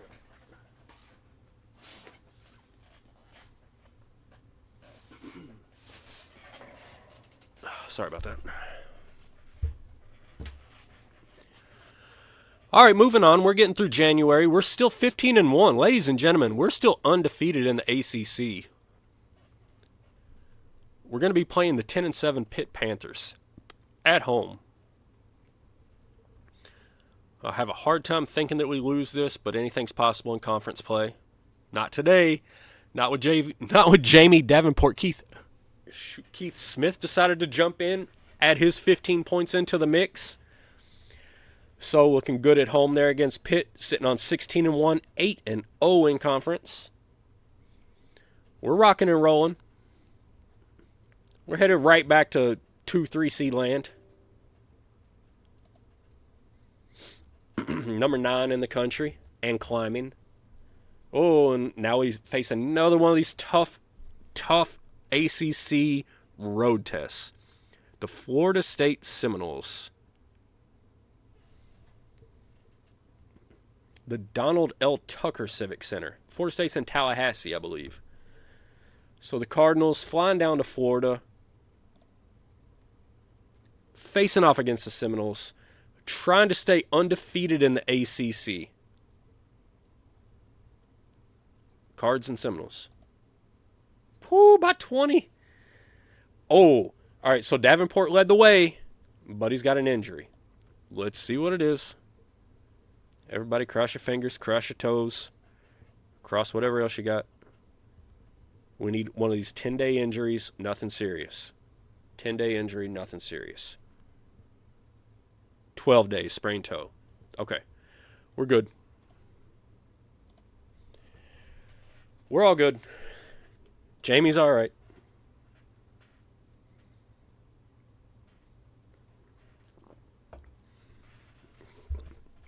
God, if we stay healthy, I'm feeling a run. I really am. I got hosed the last 2 seasons. Absolutely screwed. Hey, and checking out the clock at 6 o'clock, and we are just marching directly for the CBGM recruiting bonanza. If you don't know what I'm talking about, That means you're not in the CBGM. That means I don't know what in the world you're doing. Get on the GM Games Discord. Jump into the CBGM. It's an awesome multiplayer league. We got about 110 human controlled teams, and tonight is our recruiting bonanza. It's the first night of in-home visits. It's the September 11th to September 18th update, so you get that first round of recruiting visits, and it's when the most players recruit, especially in the multiplayer league. So going to be a ton of people jumping on to Chris's stream later on tonight. And again, I believe he's going to go live around 9 or 9:30. Chris, if you're in chat, shout out what time you're going live. I think it's around 9 or 9:30, but we're getting hyped for it. So I'm just trying to get you guys from here to there, because I know you're sitting here, you got, 3 hours left. Absolutely nothing to do except for just dream about whether you should have pitched prestige instead of pitching location. So trying to take your mind off of it. Let's enjoy the game together and not stress out. And here we get to beat on Notre Dame the way I always love to beat on Notre Dame, for no reason in particular other than Agalia is Notre Dame in the CBGM, and I love beating Agalia. It's one of my hobbies, actually. It's one of my favorite things. It's one of my favorite things to do. Hobby, passion, pastime, well, whatever you want to call it. Beating Notre Dame is fun. The Irish coming into the Yum Center, 5-13 against 17-1. McEverett Venner. I'm telling you, these freshmen ball out at home. 24 points for McEverett Venner at home. Oh, so Chris is going 8 p.m. Eastern, guys. 8 p.m. Eastern. So we are much, much closer than I thought. We're only about an hour and 45 minutes away from the recruiting bonanza. Hour and 45 minutes. And again, tonight I'm 100% the warm-up act. I'll get us as close to that as we can, but I will cut it short so that Chris can go on and edit. You know, there's some stuff he's got to edit and stuff when the stream goes down. So I was thinking about trying to get through 2 seasons. There probably is not going to be enough time for that. I might just have to cut it short at the end of this season. If there's a significant amount of time left, I'll try to push into next season a little bit, or at least get a peek at next year's roster. But we want to make sure that Chris... Oh, it's 3 hours from now. Okay, never mind.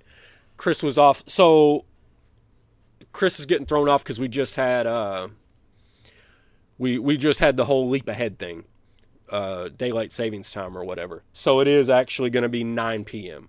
9 p.m. 2 hours and 45 minutes away. So yeah, we'll get into next season at least a little ways. Virginia Tech coming into Louisville. 77-61. I don't have to tell you who was the MVP of the game. I don't have to tell you the freshman that was out there balling, scoring points. It's the same guys every time. These two dudes are crushing it. Davenport and Venner are crushing it. And the thing that shocks me is that Chris Cole isn't into more of this. I feel like he was one of our bigger recruits. Of course, I'd have to go back and look at that stream and see exactly what he looked like when we pulled him in. But I remember I was really excited about Chris Cole and thought that he was probably going to be leading the team for a few years. And it's not that he's been bad. It's just he's just been unremarkable, I guess. You know, he's just steady. But he's getting it done, and the Louisville Cardinals are getting it done. 11-0 in ACC play. We're 3 games stretched out into first place for the regular season ACC crown.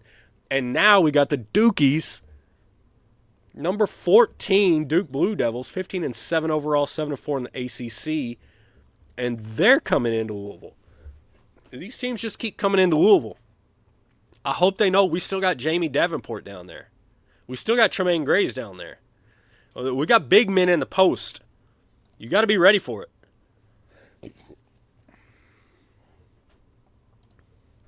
Duke and Louisville. Oh, Duke was ready for it. Jamie tried. Keith even tried. McEverett Venner was scoring points, but Duke just came into the Yum Center and stole one. And you know what? That's what can happen in the ACC. You can't get too comfortable. You know, if you've got an absolute powerhouse, that's one thing, but we don't. We've got a good but not great team. We actually might have a great but not elite team, is maybe a better way to put it. I mean, we're 11-1 in the ACC. That's a great team, but I don't think it's elite.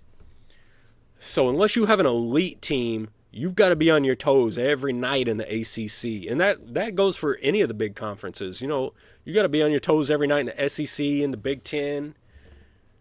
Like, any of these teams can come in and knock you out. And Duke just did it to us.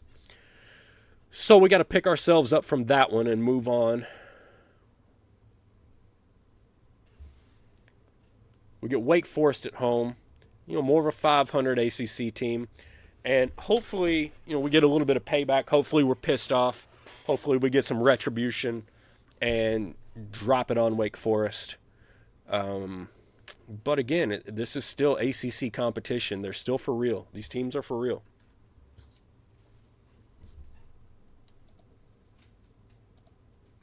Yeah, there's Chris Cole. I mean, Davenport's still there. Venner's still there. But there was Chris Cole coming through saying, look, we're not losing back-to-back games at the Yum. It's not happening on my watch. This is my team, my arena. Go home. Not happening. Period. All right, so Chris Cole was pissed off. He took care of business, and we move on to 12-1 in the ACC. We got about 7 games left in this regular season. On the road at Virginia. Virginia's a 500 team. You know, if we're going to be as good as I want to be, and if we're as good as I think we are, these are games that we should start winning. I'm not going to say we absolutely will, but we should. And we do. Ooh, we do quite handily, actually. Davenport, the guy that I don't have to say, got another double-double. The other guy that I don't have to say scored a bunch of points again. This is the same story. I can just put this on repeat. Let's get a 15-second clip, and then I'll just repeat this. Jamie Davenport with a double-double. McEverett Venner with a bunch of points. And we win. Go ahead and loop that, and then just play it for an hour and a half. And that might... I can just turn the stream off. It's unbelievable what these two guys are doing, and the consistency, especially out of Venner. Davenport I get because he's an upperclassman, and again, we're running such a heavy set offense. Like, I do expect those upperclassmen to do that, and Davenport's a very good player. But Venner is really surprising me for a freshman. You know, I don't want to say he's playing like on one-and-done level, but he's certainly in the conversation with those guys. Yeah, Chris, time changed in the States from Saturday night into Sunday. We jumped ahead an hour.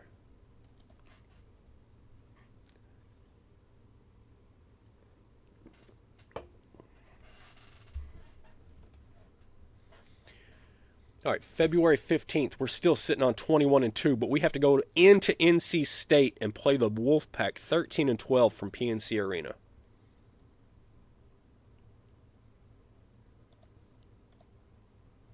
Getting it done. I don't have to tell you.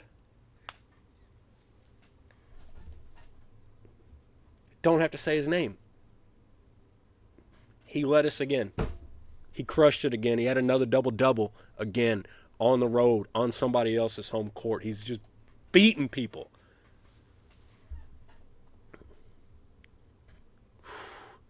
He's moving into like MVP level. Like, I might have to hang a Jamie Davenport banner back here before the stream is over.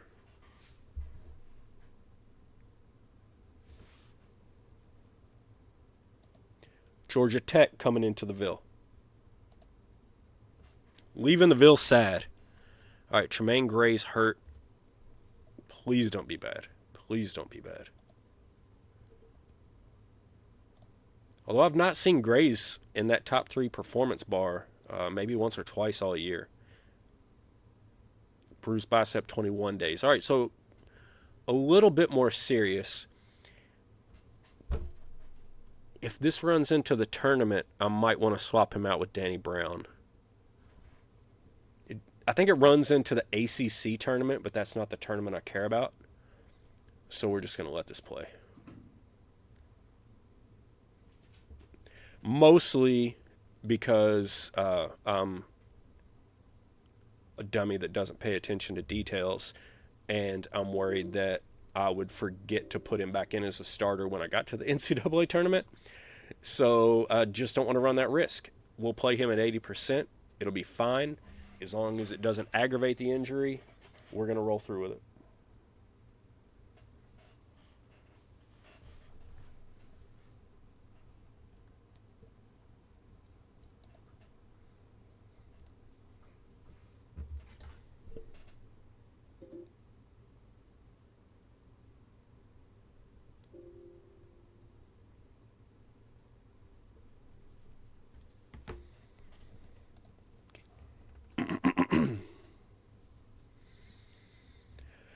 All right, ladies and gentlemen, we're still rolling. Number 8 in the country, your Louisville Cardinals, 23-2 overall, 15-1 in the ACC, leading the ACC race by 2 games, and now we're headed into Pittsburgh to face off against the 15-11 Panthers. 8-9 in the ACC, 53 in the net. Again, games we need to win to get where we want to be, but no guarantees. All right. McEverett Venner taking care of business. 24.6 rebounds for the freshman. We only got 3 ACC games left. If we win 2 out of 3, we're guaranteed the regular season title. And we've got a below 500 UNC team coming into the Yum. It's looking good for the regular season title for us. We're staring directly down the barrel of a 1 seed in the ACC tournament and probably a 2 seed in the NCAAs, depending on how the ACC tournament goes. First, take care of your business at home. Don't screw around. The Tar Heels do not deserve a win on the road at this point with this team against us. Don't give it to them. Don't give anything away. Take care of home court. Well, you know who with a double-double, leading the way again. Man, whoever's got to buy the bulbs in the scoreboard is going to have to send a bill to his house. It's unreal. It's just full-on stat lines every game. Double digits every game.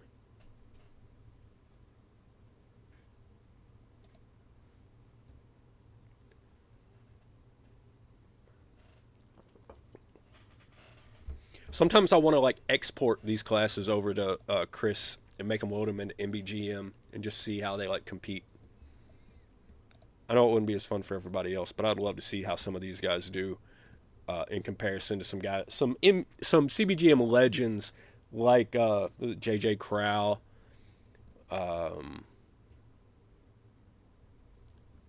Howard Barr, J.R. Ramey.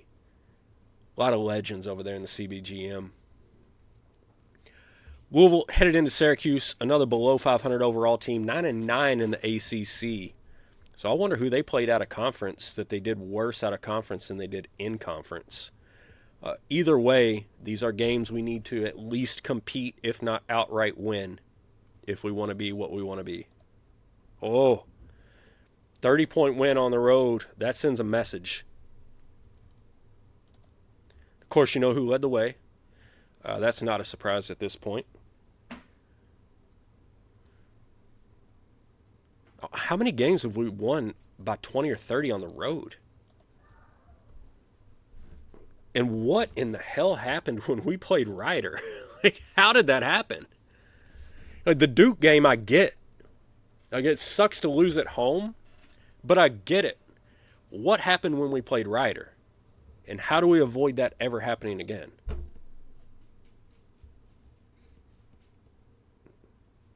All right, so at this point, we're a 2 seed, maybe even a 1 going into the NCAAs. And I've just had traumatic experiences the last 2 streams. We can't have another disappointing NCAA. We have to make the Sweet 16 here. We absolutely have to. Or else I'll lose a lot of credibility if we don't make the Sweet 16. I'll just be honest. On the road against the Boston College Eagles. And we lose to Boston College on the road to finish out the year. Davenport couldn't even get his double-double. And so that is a down note to end the year on. But hopefully that gets it out of their system. You eat the loss. We won the regular season conference, 18-2, 26-3 overall, number 5 in the country. Now let's get on these neutral courts and make it happen.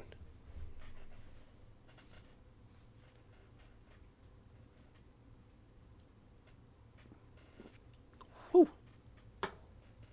Sweet baby Jesus. That's the name of that beer.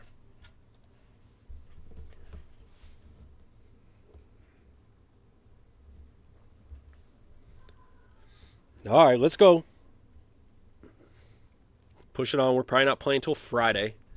So we're on Tuesday, March 7th. We're not playing until Friday. We can see who wins some of these ACC games, who sticks around. We're going to get the double bye. Number 6 in the country now, so we slid back one place. Probably looking at a 2 seed, depending on how this tournament goes. Could be a 1, could be a 3. You can always slide a line either way.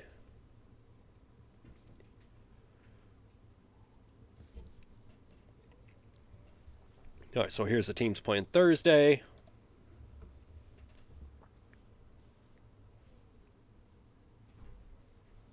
Now here we come into Friday. All right, so let's get our postseason shoes on. We're playing the Wolfpack of NC State. All right. See who wins the other games. See what's waiting on us if we could win. NC State probably playing for their tournament lives at this point. Miami is moving on. Clemson beats Duke, and Wake Forest beats Florida State. All right, the Cards in the Wolfpack on a neutral court from somewhere in Carolina. Woo, put it on him. McEverett Venner had himself a day. And now we get Wake. All right, so Clemson and Miami going at it in the other game.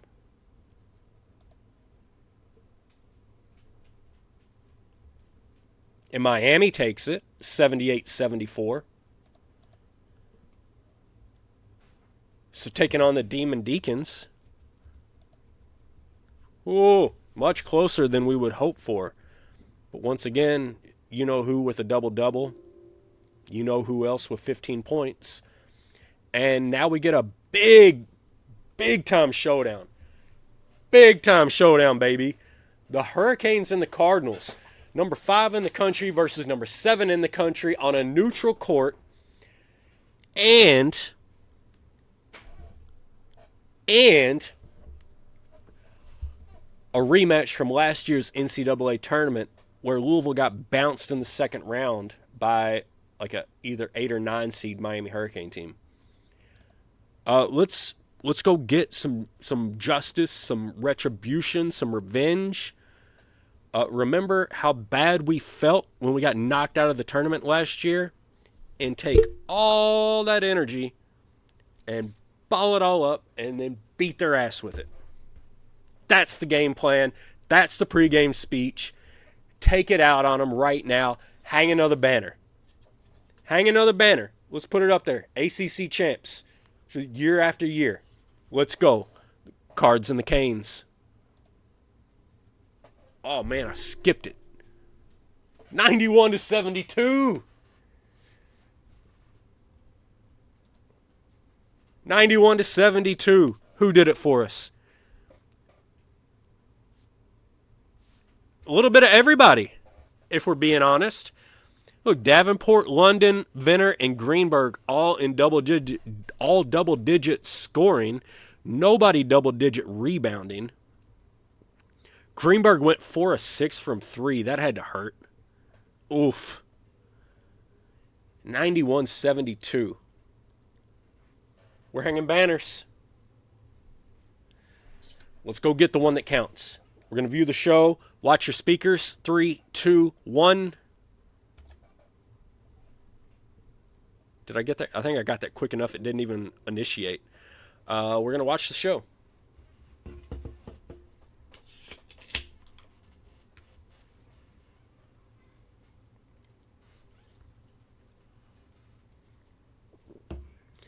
All right, here we go. Let's check it out.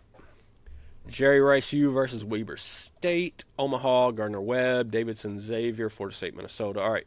Number 1 overall seed is going to be the Ole Miss Rebels at 31-3. West Virginia gets the 2. Michigan, UAB with the 4. Okay, I see you, UAB. Utah, well, Keith Van Horn action over there. Duke and Wake at the 8-9. Second overall seed goes to Butler. They're going to be playing Delaware State, the angry mosquitoes of Delaware State, I suppose. Michigan State grabs the 2 in this region. K-State, Tennessee, Wisconsin. Okay. Ryder getting that 9 seed, so not a bad loss apparently. Not a good one. Not one that we want, but not a bad one. Kentucky with the 3, well, the number 1 seed, but the number 3 overall number 1 seed. And the Illini of Illinois grabbed that 2. So we're either the 4th number 1 or the 1st number 2. Would be my guess. So we're the 4th number 1. We're going to play the winner of Omaha Gardner-Webb. Oregon is our 2. Miami's our 3. It's not a bad bracket. All right, let's get ready for it. 3 years in a row as a 1 seed. We need at least 2 wins in this tournament just for respectability. Otherwise, I'm feeling really, really bad.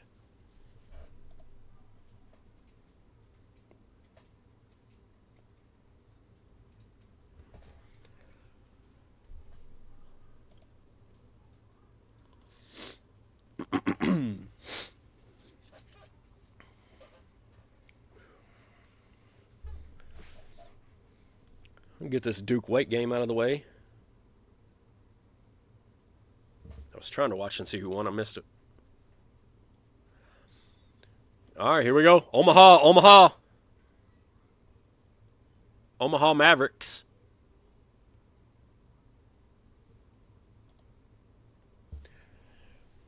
Louisville tries to avoid losing to a 16 seed for the second time in 3 years. Can we do it? They're 12-22. Omaha. All right, 20 points. Felt good. I would have rather it have been 30 or 40 if we're being honest. But I'll take 20. Now, I think we get Tulsa. Yeah. Tulsa beat Creighton. All right, the Tulsa Golden Hurricanes. Now, this is actually a good team. So, you don't get a whole lot of buys in the NCAA tournament. By the second game, you're playing good teams. Tulsa's obviously a good team at 24-9. We hope, sitting at 30-3, that we're better. We hope that we have more talent. We hope that having these upperclassmen running all these sets, we hope that all of that works out for us. But you never know. As you guys have seen on the last 2 streams, back-to-back, we haven't made it past this point yet in this save.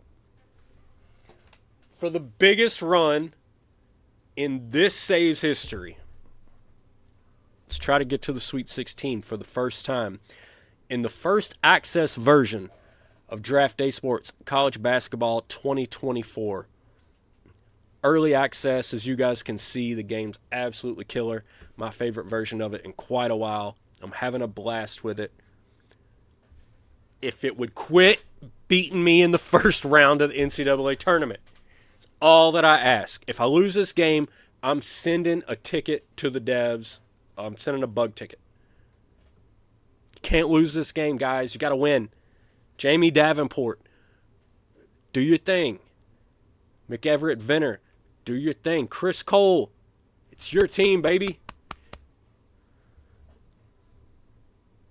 Louisville versus Tulsa. Second round of the NCAA tournament. I can't get too excited there because we should win that game, but I'm very relieved. I'm very relieved. Whew. All right, we're over the hump. We're into the Sweet 16. We're exactly where we ought to be. Now it's time to start making waves. Now it's time to start earning prestige. Let's go deeper. Don't give it up there. We got Wichita State. We got the 1 versus the 4. And this is chalk, baby. This is chalk. 1 versus 4 is chalk in the Sweet 16. The Shockers. But Clemson's going deep. Miami's going deep. Maybe the ACC's tough this year.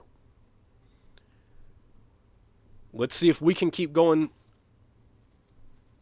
Let's see if we can keep the ACC strong. Let's see if we can send at least 3 ACC teams into the Elite Eight. The Wichita State Shockers playing the Louisville Cardinals in an Elite Eight matchup. Elite Eight matchup? Sweet 16 matchup. Sorry, Sweet 16 matchup. But we're headed to the Elite Eight on the back of you-know-who. The great one, Jamie Davenport.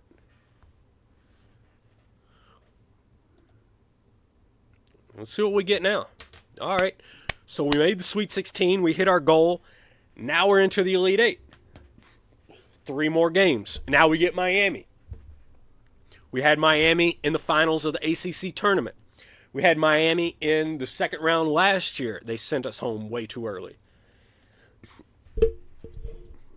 I mean, I don't want to just flat out steal storylines from the WWE, but it's time to finish our story. You know, Miami's got their own story. It's time to finish our story. Let's take these Hurricanes out. Call it. They're done. Cards and the Canes in the Elite Eight for a trip to the Final Four. Who's moving on? Who's continuing to live the madness? And who's going home? Who's crying in the towels on the sidelines? Who's got to hang up the basketball sneakers and go be an insurance agent? Of course it's us. God! We had that team. We beat them in Miami. We beat them at home. We beat them on a neutral court. I mean, I guess it's tough to beat one team 4 times in 1 year. We get stuck at the Elite Eight. Knocked out of the tournament by Miami 2 years in a row. It shouldn't have happened. It really should not have happened.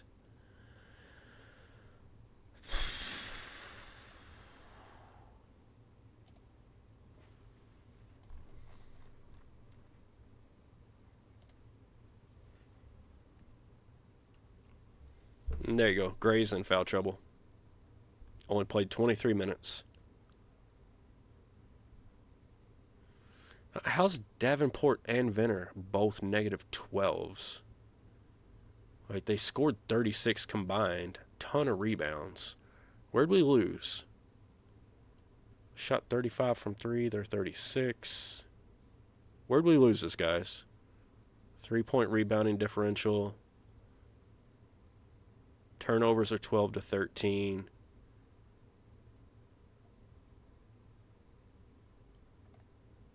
It's fouls. Foul trouble. 26 to 16 fouls. Free throw line. 35 out of 41 from the free throw line. They shot 20 more free throws. And that's just playing against a good team.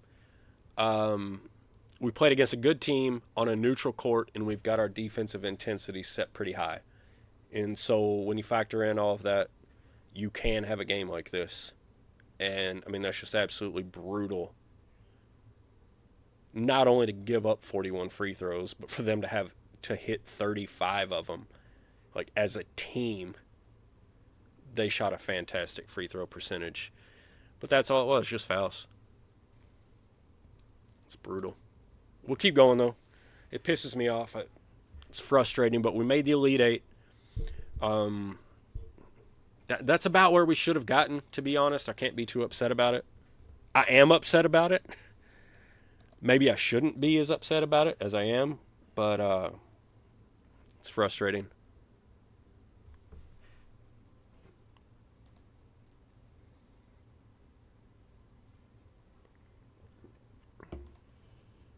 Especially to watch them get run out of the gym by Kentucky, who we beat earlier in the season.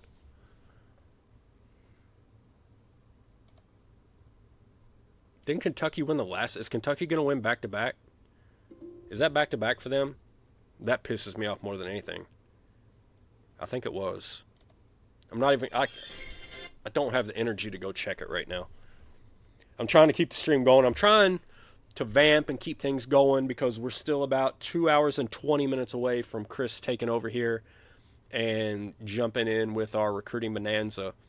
So I'm trying to keep things interesting. Davenport Player of the Year. That's exactly what should have happened. And McEverett Venner, the Freshman of the Year. And this is one of the very, very few times that I've seen the Freshman of the Year not be the Player of the Year. And that's just a testament to how good Jamie Davenport has been. And Jamie Dixon's with Miami. Okay, that makes a little bit more sense now. First team all-conference, Davenport.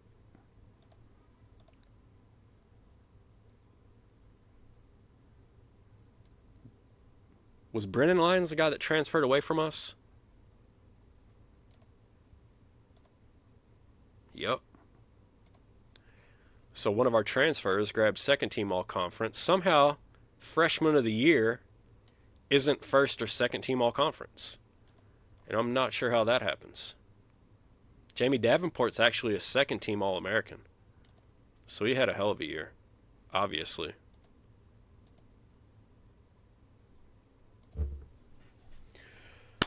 All right.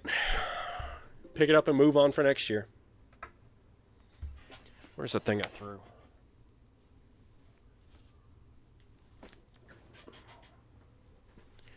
Coaching carousel.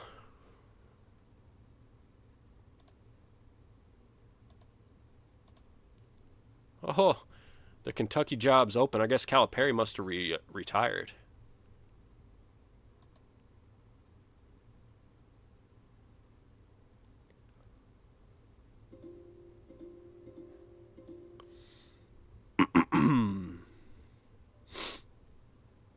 Let's check and make sure we don't have any emails that need addressing.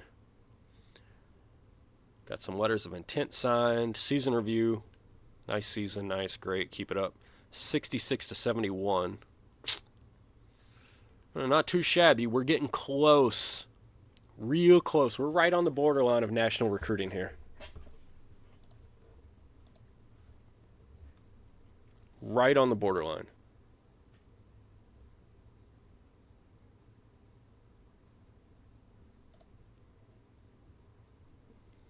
I don't think we've lost any coaches. Let's see if we can run the full period.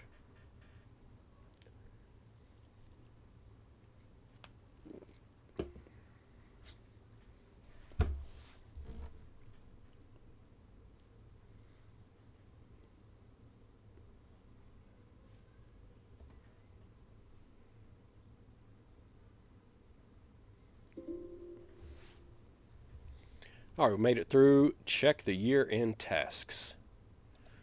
All right, let's see who's declaring. McEverett Venner is declaring for the draft. Okay. Lance Walton, the only transfer. So we'll still have Chris Cole around. We'll still have the rest of this full team. McEverett Venner, ranked number 22 nationally. Heck of a scorer. Heck of a player. Love to have him. But he's ready for the NBA. And I think that his play on the court showed it. You know, if one of these guys, if somebody tries to declare and they're just obviously not ready, I might try to talk them out of it. But otherwise, I want to, to some degree, when you play these type of games, there has to be a little bit of like a role-playing element, right? So, like, I'm role-playing that guy that's like, look, if you're ready for the league, go to the league. We're not holding you back. So get out of here. We want to put guys in the NBA. We want you to declare early. We want to send freshmen to the league. Because that brings more freshmen to us, right? All right, so we lose Venner, but Greenberg is still around. He can fill that role. We're adding some killer freshmen. Walton's the only guy we're losing. This looks like a fantastic offseason for us. Let's go for that budget and just keep grinding. Request denied. That's fine. Let's head for the offseason, baby. Hey, while we head to the offseason, guys, got to take a quick streamer break. Hit the restroom. I'll be back. Give me 2 minutes. We're going to jump into this next season. This will be the 6th season of the Save, I believe. And We are still about 2 hours and 15 minutes away from the CBGM recruiting bonanza. I know that's what people are here for. They're waiting to see who goes where in the CBGM. We're going to get there. I can't take you all the way there. I'll have to shut off at least 30 minutes early to give Chris some time to get himself set up. But I'm going to run you up as close as I can get to it so that you all are getting this content. So, we're trying to, you need a fix. I'm trying to give you your fix. I'm trying to hold you over. But you got to give me 2 minutes. I'll be right back. Don't go anywhere. We're going to jump into this 2028-2029 season as I continue my rebuild of the Louisville Cardinals.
All right, let's keep it going. Feels like Chris Cole's been around longer than Baycott at UNC. Yeah, it kind of does, and it's kind of frustrating to me that he hasn't done a little bit more, if we're being honest. All right, once again, we got 6 scholarships open with the same budget. We did have a much higher ranked recruiting class there, so that's a thing to be optimistic about. We got to get our facilities back up. Why is that so low? I think that we did fine with our budget last year. Like, it was a little bit tight, but I feel like it worked. And I don't, even though we still have the same amount of scholarships, I don't feel like we're going to have as much to replace. Like, last year we had 2 guys go pro and 2 guys transfer, maybe 3 guys transfer. And this year we just don't have that kind of turnover. Like, yeah, we lost some seniors. But I think we're a little bit more steady. So do I want to back off the amenities? No, I don't. I'm going to stick right where we are.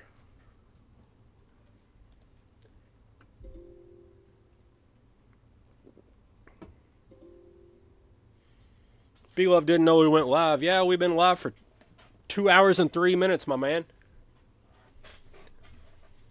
2 hours and 3 minutes we've been live. We went through an entire season. 3rd year in a row as a 1 seed. This year we made it all the way to the Elite 8, but we did once again lose to the Miami Hurricanes in the postseason. We beat them in the ACC tournament. Nobody transfers out. That's fantastic news. Let's take a quick look at this roster.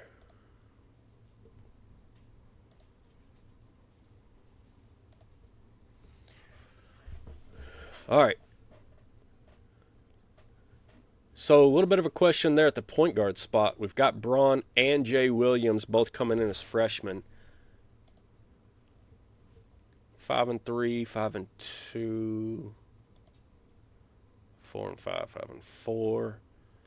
So 2-star and 4, 2-star and 4.5. I mean, so both these guys are talented. We do need a transfer here if we can get one. Shooting guard, we're solid. We've got him as a starter. We've got Shin as a backup. At the small forward, we've got Cole, we've got Walton, we've got Dahl. We're solid here. We might even see if we can get away with redshirting Dahl. I think that we can.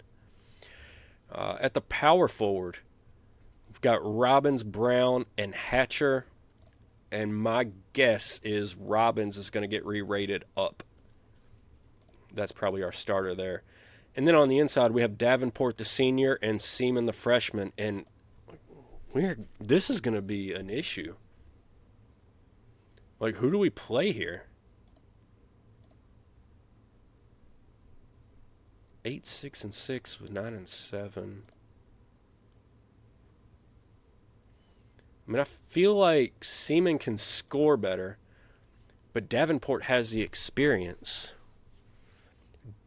Do we start one of them at power forward? That puts our best players on the court.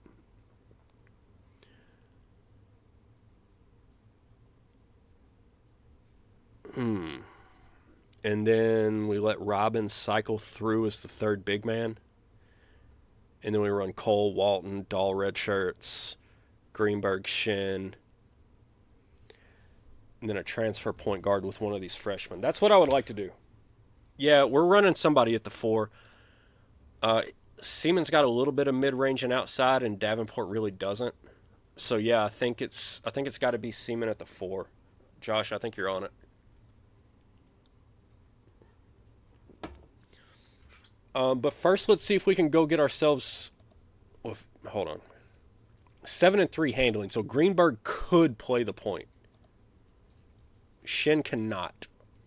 So worst case scenario, Greenberg plays the point, Shin plays the 2, and then we just let these two guys back them up. We really, really need an impact point guard transfer. And I'm still hopeful that one of our freshmen gets upgraded when it goes through the re-rate. But let's see what Michael Miller would give us. So still 7 and 3, so the same as Greenberg there. But, 3.5 star. He's got the defender badge. He's a 5 scoring, 6 defense. He's got an outside shot. This guy, although he doesn't know our offense at all, this would be a significant get for us, and it's the only player I have any interest in. So we're going to spend all of our money. Oh, why is this offer scholarship blanked out? It says I have one. Why can I not offer it?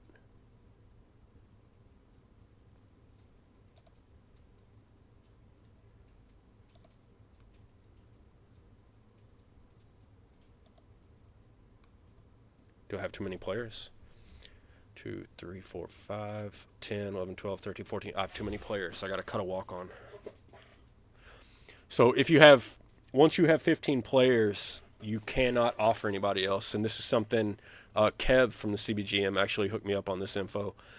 Even though I have the scholarship available, because I have those 3 walk-ons already on the roster, that's preventing me from offering another scholarship. So I got to cut one of these guys. And I absolutely do not care what walk-on I cut. I'd cut all 3 of them. Makes no difference to me.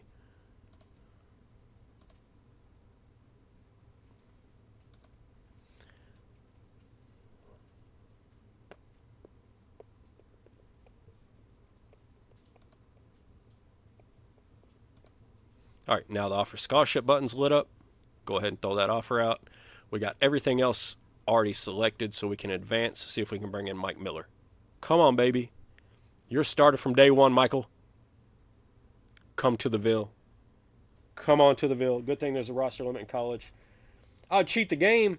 I'm not cheating anything, Breeze. What are you talking about? I would never cheat. Just go to my coach's record. I have very high integrity. Look at this. My office. Integrity. High. I'm not cheating. I am bringing in Michael Miller, though. Oh.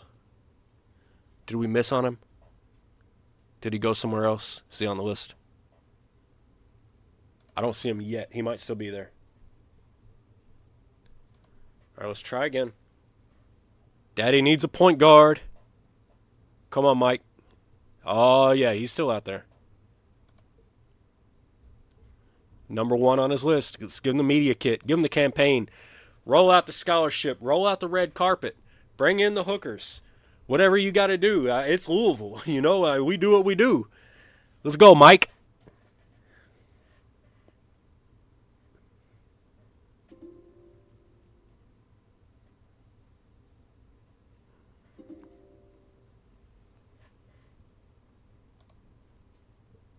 There he is. Mike's coming on in. Let's see how he's looking.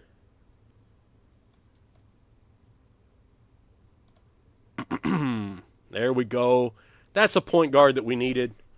As a sophomore, dropping the 4 stars.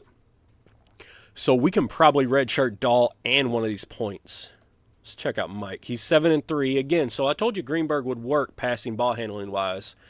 But I like having the natural point guard. He's got the defensive badge. He's a good rebounder for a point guard. Stealing and athleticism, all this stuff, all good. Defensive ability is off the charts. Decent enough score, but we've got other people to score. I do wish that we still had McEverett from last year's team at that 2 guard because he was a heck of a scorer.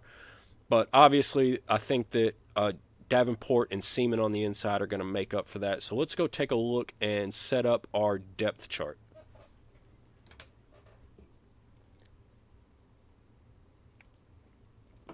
And so Josh called it.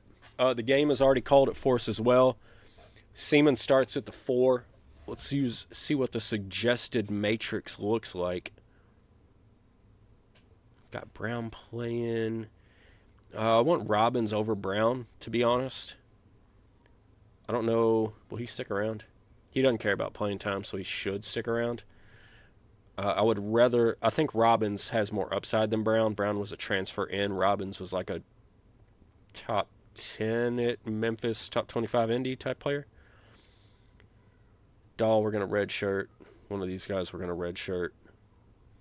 But the other one of these guys definitely should play ahead of Scott. I think Williams is better, if I recall. So we're going to move him up here ahead of Brown as well. Then we can swap there. So redshirt Dahl and Braun. Suggest a matrix now.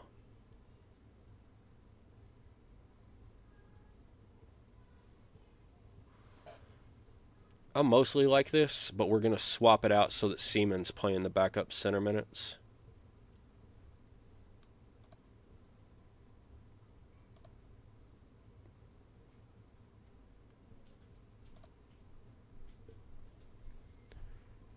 And then, while he's playing that, Robbins will play the power forward. You're already the power forward there. You should be the power forward here. All right, that works for me. 9-player rotation. Pretty heavy leaning on the starters, especially the inside guys. But I like it. Let's get back over to the inbox. Let's skip over these transfers because we're done.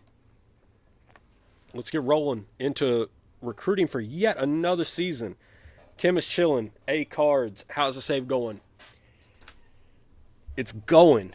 I mean, it's like a Monday of saves. I've been the number 1 seed 3 years in a row. First year lost in the first round. Second year lost in the second round. Third year lost in the Elite Eight. So regular seasons have been great. I'm having a lot of fun in these regular seasons. The NCAA tournaments have been problematic so far. So that's how it's going. I think for the most part, this roster is just improving year over year. Our prestige keeps going up. The players that we can go after keep getting better and better. Jamie Davenport's been a revelation. We might struggle this year because we lost our senior point guard.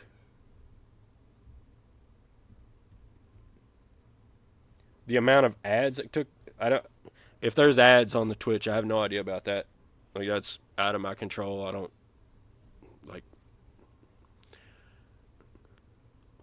Not something that I have any idea about. Must just be a channel thing or a Twitch thing. I don't know. Can't help you there. But the important thing is you're here. And you're here on June 25th. We're about to have some summer travel, and then we're going to go through another season of recruiting. So we're going to pull. And the other thing is at 7 o'clock, we're 2 hours away from the CBGM Recruiting Bonanza. That's what I'm trying to get you guys to. Trying to work the crowd, warm everybody up so that you're ready, so that when Chris jumps on at 9 o'clock and starts showing you where these top 150 recruits in the country go in the CBGM, everybody's real good and ready.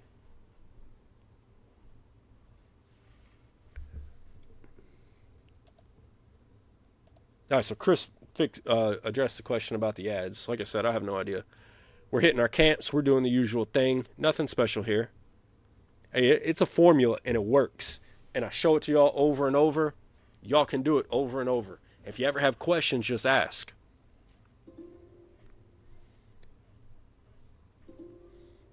Yeah, maybe, Whammy. I don't have any idea, man. Sorry about whatever it was, but enjoy the stream now that you're here. Oh, I got a refill.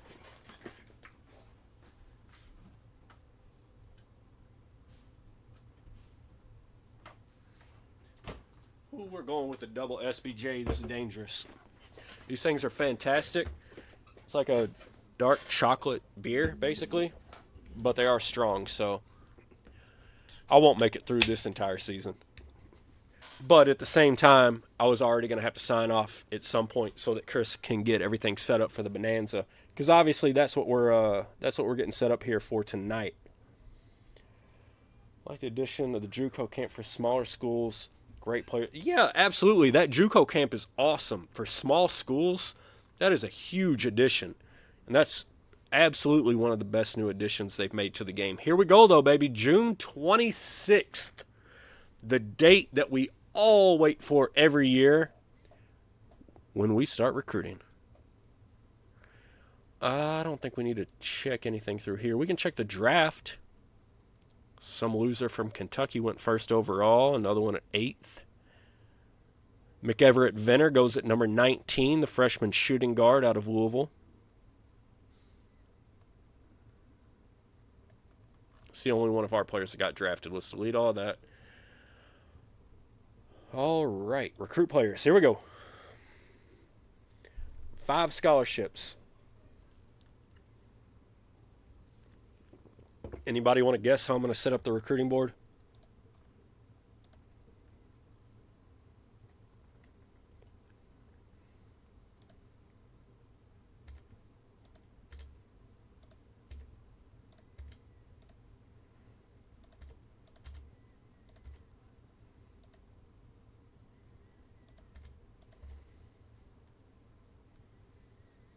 I'm laying off of them just because they were both American East. Oh, look, now look at the shooting guard. Now that Venner leaves, look at the shooting guard talent that's interested in coming here. Yes, they're out of the Southeast. Yes, I get that. This one scares me because of the 2.4 and no interest. If he had interest, I'd go for it, but he doesn't, so I won't. Oh, and that talent drops out fast. Wow. Okay.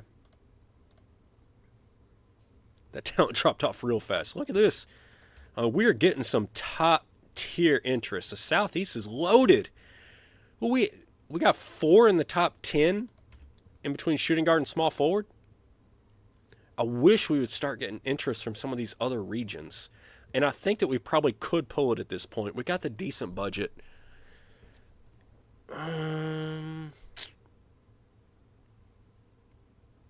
I think we're a year away.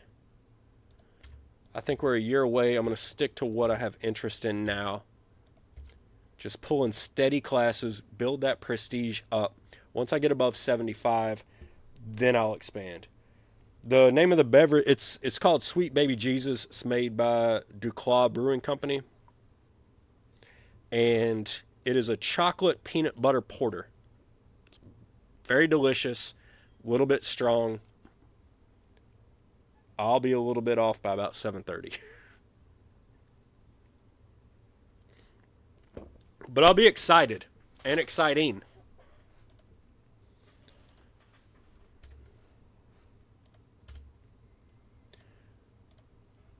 All right, let's keep pushing it. Power forwards.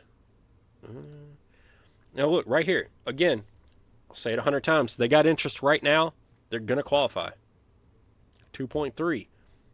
Add them with no concern at all. They're qualifying. A guy like earlier, the guy with the 2.4 that had no interest, that worries me. But a 2.2 with interest doesn't bother me at all. At least not until I get hosed by it. You know, the first time that I get screwed by that, I'll reevaluate that theory.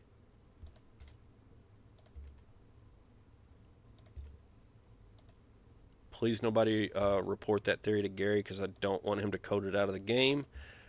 I enjoy abusing it. I don't abuse a lot of things, but I'll take that one. All right, that's a decent list.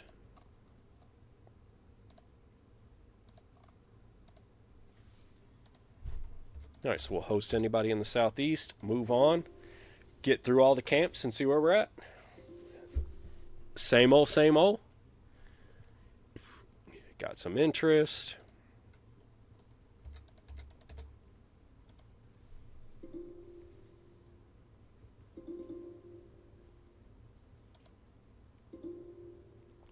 Like I said, if you do want to save money as you go through these, like these Western guys, I could have already checked how they did at Indy and how they did in the Western camp and either pulled them from the list or kept them on. That's a personal decision if you want to take that much time to do that.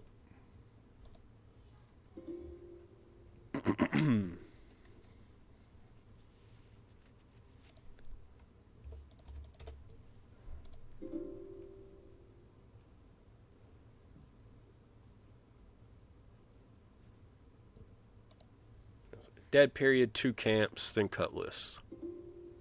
Well, our scouts got a lot of A+ over here. A lot of hot A+.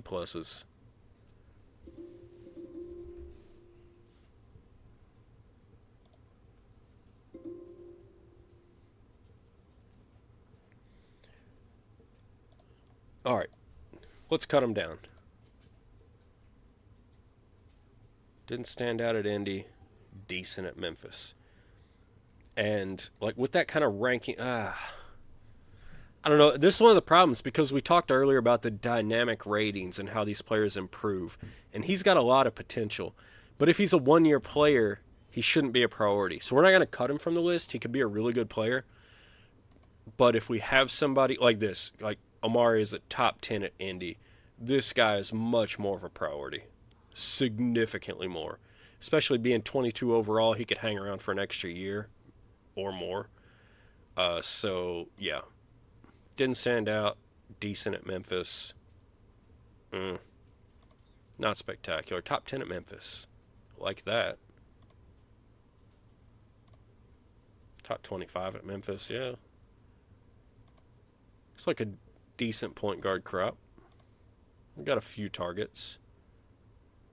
Why is this guy not going to anything? He's from Connecticut. He's not international. He must have gone to... Oh, he's from Connecticut. So he didn't go to a regional camp that we saw. And he probably went to, like, East Coast Jam. Tremendous work ethic. International. I try to avoid internationals when I make my list, but sometimes I screw up. Style games really reward the level of micro, but it's time consuming. Yeah, 100%. Yeah, I try not to like micro, or I try not to like min max these type of games. Like to me, I mean they're I'm trying to think of the right word for it. Like if you want to cheese these games, you can cheese it. But I like to like I don't know if role play is the right word, but like just sort of set some house rules. Like I'm not trying to reverse engineer any of these games. I'm playing them the way that I think that they're meant to be played, and as I see trends or as I see things that I think work or don't work, I try to share them with the community. But like I'm not sitting here testing them with spreadsheets trying to find ways to break it or cheese it. Like that's just not the way that I roll. I enjoy these games for what they are, and Like, I don't want to ruin that by cheesing it. Like, I just don't. It's not the way that I roll. It's not anything that I want to do. All right, Eddie Jordan, easily top 5 at Memphis. Like, some of these things, like just going after just the camp data, and to some degree ignoring some of the scout ratings, even that feels a little bit cheesy to me. But like, I've just seen it so many times that like I can't get away from it at this point. I would be intentionally playing the game worse to ignore this because it's such an impact. And if at some point they change the impact of that, that's fantastic. I would love it. But as long as the game plays the way that it does right now, I'm going to pay attention to this. What did I say Chris is doing later tonight? Chris is doing the CBGM Bonanza. So in this game, and especially in the multiplayer league, the day that most of the recruits commit is from the September 11th to September 18th advance. Because that's the first day that coaches can do in-home visits, and that's the date based on how the interest meters are set. That's the date that a lot of players commit. It's the most important day recruiting-wise of the season, and so Chris always does that live if he has the availability to do so. And he's going to be going live with that at approximately 9 p.m. Eastern Standard Time. Whether you're in the CBGM or not, feel free to jump in, join the community, see what it's like. You know, if you don't have a team and you just want to jump in and have some fun, and maybe you think it's for you and it interests you, like, submit an application. There's no problem with it. It's all about growing the community. It's all about increasing interest in the game. Didn't stand out. Decent, not spectacular. Top 25, okay. Decent. Top 25. There's a 3-star. A 3-star top 25er. All right, a little bit of depth there at the 2. See what we got at the 3. Top 5 at Indy. Hey.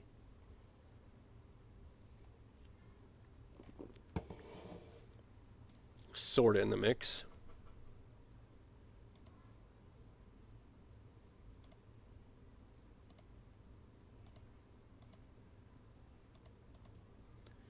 Jason Emery, go home.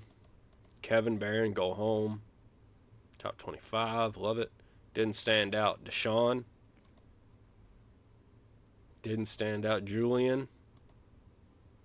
Back to the top of the list. All right. Moving on. Yeah, Whammy, it's really cool. You should jump in if you're interested at all. It's a really fun stream. It's probably the best stream that GM Games does. And I would say, I think it happens about every 2 or 3 months, is about how often we cycle through a season. And it's been going for a few years now. And I don't see it stopping at all. I think Chris said he intends to do it for the rest of his life as long as he's running this website. So it's not going anywhere. If you want to jump in, jump in. Top 10 at Memphis, top 25 at Indy. Like that guy.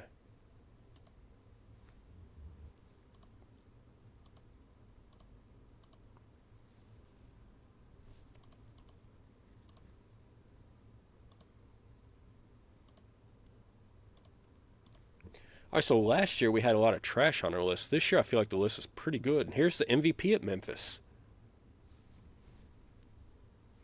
All right, well, I don't know if you're getting past Angelo Seaman, but back-to-back years, the centers take center stage. Top 25 at Indy and top 5 at Memphis. Again, a lot of good talent. A lot of good talent on the inside in the Southeast region. We've got some options this year.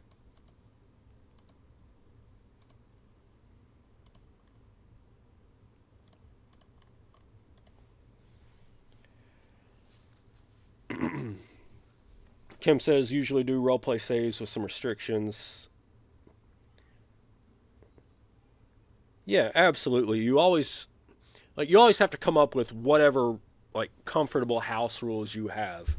like any of these games, like they're all just created by some guy. So like you can cheese any of them that you want. You can min max anything. You can go out on the internet and find a guide to just absolutely obliterate any game you want, if that's what you want to do. But I think everybody just finds the way that they want to play the game and that they enjoy it. And like I'm absolutely thrilled to have 10 people in chat watching the way that I play it and hopefully enjoying the way that I play it. And I hope you take something away from it. If you want to play a different way, I'm not judging you or anything, but this is the way that I do it and I enjoy it. And so I'm having fun. And like I've said 100 times, I'm just out here trying to grow the community and get more people involved, get more ideas involved, and hopefully improve the product, improve the community, and one of those like rising tides rises all ships or whatever. Like, let's just bring it in. If you want to do it a different way, that's fine. That's your call, and I don't mind at all. All right, 17,000 left. We're still in July. We've got all our hosts out. All right, let's move.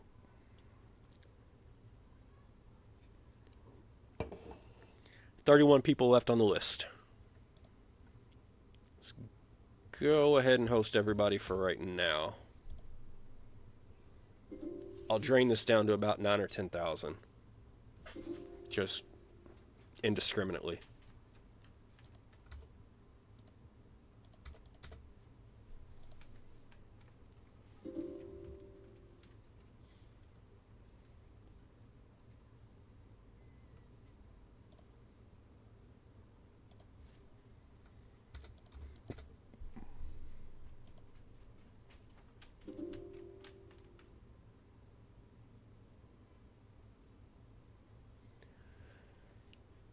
$93.50 left.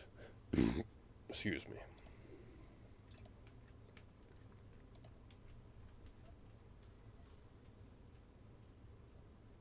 Leo Adams, I can't go for you. Top 10 at Indy. All right, we're warm on Barrett. All right, so we're number 1 on this guy, but he was just decent at Memphis. Top 10 at Memphis. We're in the running for Lee Hamilton. And top 25. So Barrett's probably the best. Top 10 at Indy. Prestige is a top priority. I think we can compete. Like, because none of these, if some of these other schools had offered, I might not offer. Right? But if none of these are offering, we might be able to jump in. Never know. Shooting guard, we really want to bring in a beast.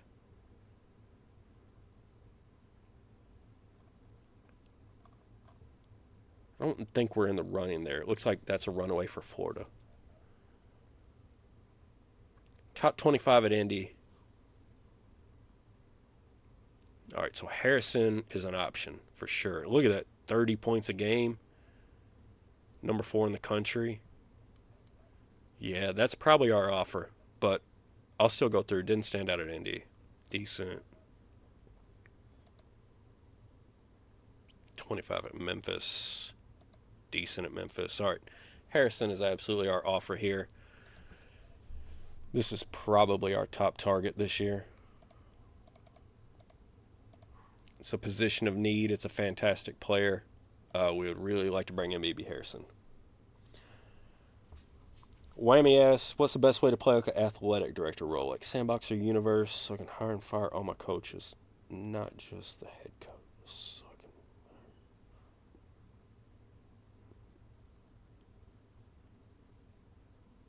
I mean, you can hire and fire all your coaches, even the way that I'm playing.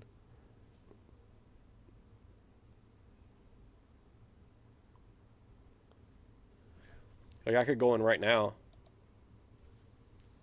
go to the staff screen, and I can fire this guy right now.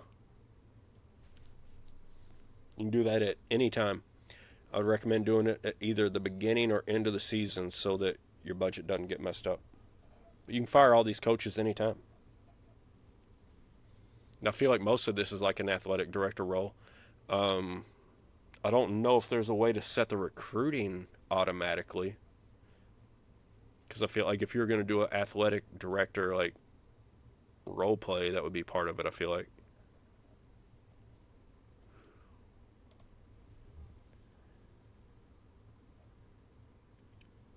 Did I just miss out on a week answering that question? Probably. All right. Ooh, top 5 at Indy. We're not in the mix. Top 25 at Indy. Really not in the mix. Decent.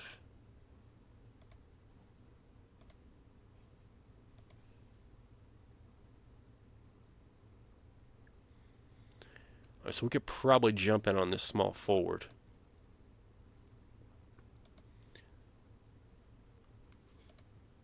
Yeah, let's go ahead and offer it. Let's just offer one at each position. I mean, every one of these years, I'm basically doing the same thing. I'm putting 10 players on the call watch list. I'm trying to offer one of each position.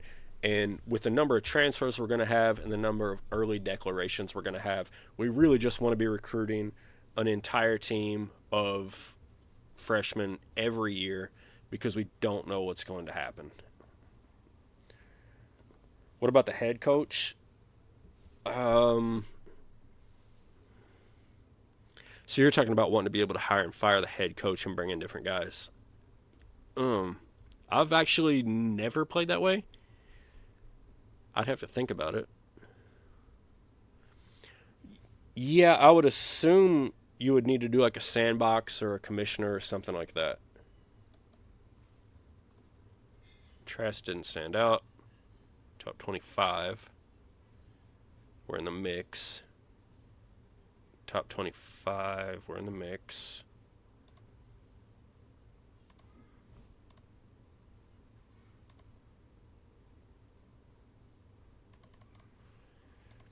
All right, so I think it's one of these two, right?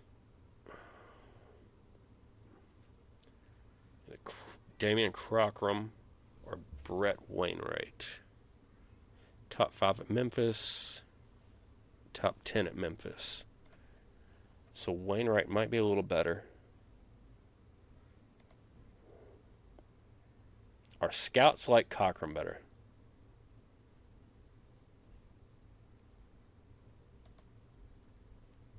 We're hot on him competing against Memphis and Florida.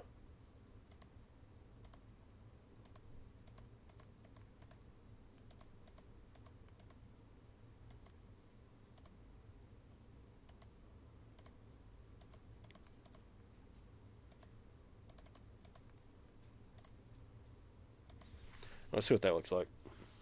Kid for life, sorry, late to the stream. Hope you've been having a good one. You know what? We had a pretty good one. We had a fantastic year. We were ranked number 5 or 6 in the country. We got a 1 seed we were the 4th 1 seed in the NCAA tournament. We made it all the way to the Elite 8, and unfortunately, we got stopped for the 2nd year in a row by the Miami Hurricanes. So that was very frustrating for us. But yeah, we've been doing pretty well on the stream so far. And you know, if you haven't been here from the start, this is all just a warm-up to Chris doing the CBGM Recruiting Bonanza starting at 9 o'clock tonight. So if you're part of the league, if you're part of the league, you're absolutely tuning in. If you're not part of the league, I would encourage you to tune in and like get a little bit of a taste of what's going on in the league. It's really cool. We got about 110 human-controlled teams. A lot of teams out there for people to take over. If you have any interest, you do need to have a little bit of experience in the game. We're not taking like brand new players or anything. But if you know how the game works, if you can compete, come join us. It's an absolute blast. I don't know which of these players to go for.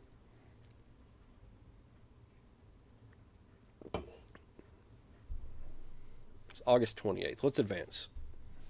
Let's just advance a week and see what changes, if anything. I need a refresh. 2 scholarships available.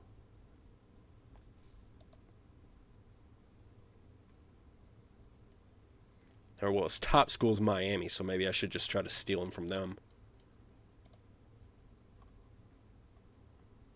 But his top school is Kentucky, and I'd also like to steal him from them. Top 5 at Memphis. Did you go to Memphis? Top 10. All right. You win.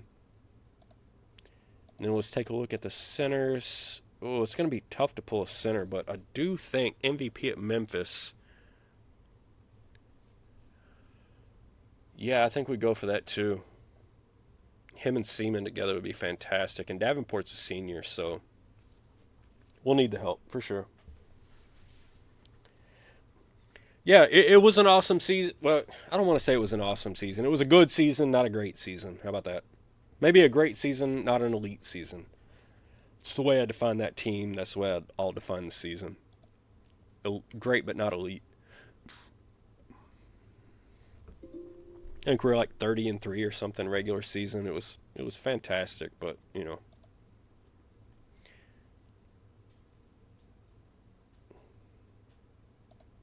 All right, conference prestige here.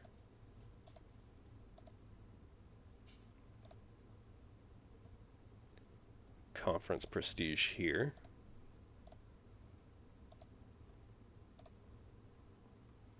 No offers at the small forward. Oh, BB Harrison recruited out the gate, baby.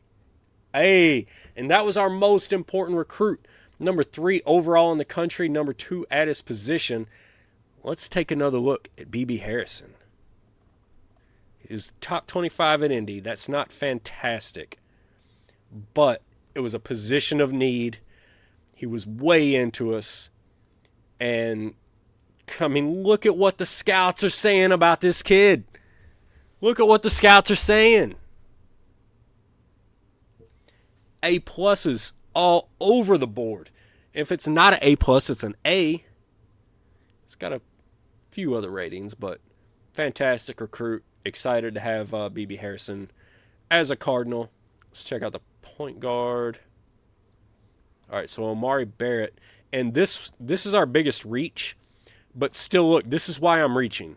Guy, like, if you guys are trying to just steal recruits in your saves, this is the guy you're going for. Look, where's his offers?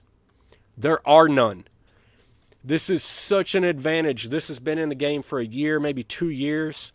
If you have no other offers, you're not competing against anybody. And he's top 10 at Indy. First of all, these schools are all insane. This will never happen in a multiplayer league. But if you see this, you steal this. So we're going to open up the rest of his things because I want to steal it with certainty. I don't want to come in weak. All right, Omari, what are you into? He's into school prestige, playing time, and conference prestige. I'm just trying to think off the top of my head if conference prestige is probably higher than school prestige right now. But playing time, oh no, because I just brought in that transfer, and he's only a sophomore, I believe. So we are going to go with conference prestige. I feel like every year I'm doing nothing but location or team prestige, and I feel like right now, did I just do conference prestige on 3 players? I think that I did. Yeah, BB's going to be a problem. Let's take a look at him again. I just want to take a look at him again. 6'8" shooting guard, 17 years old. Look at the A pluses. He's going to be fantastic. Oh, man.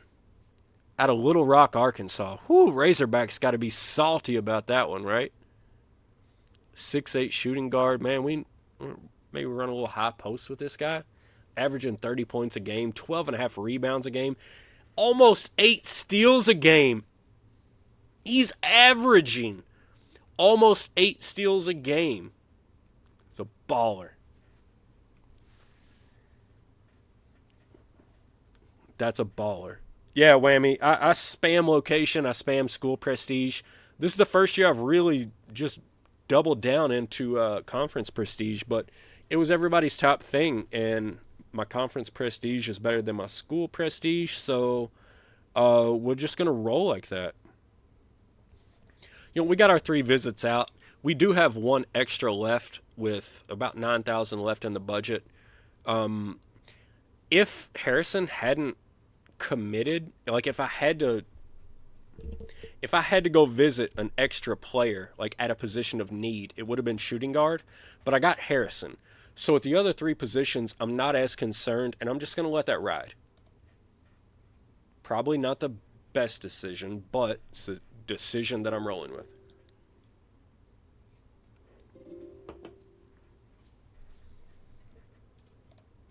Well,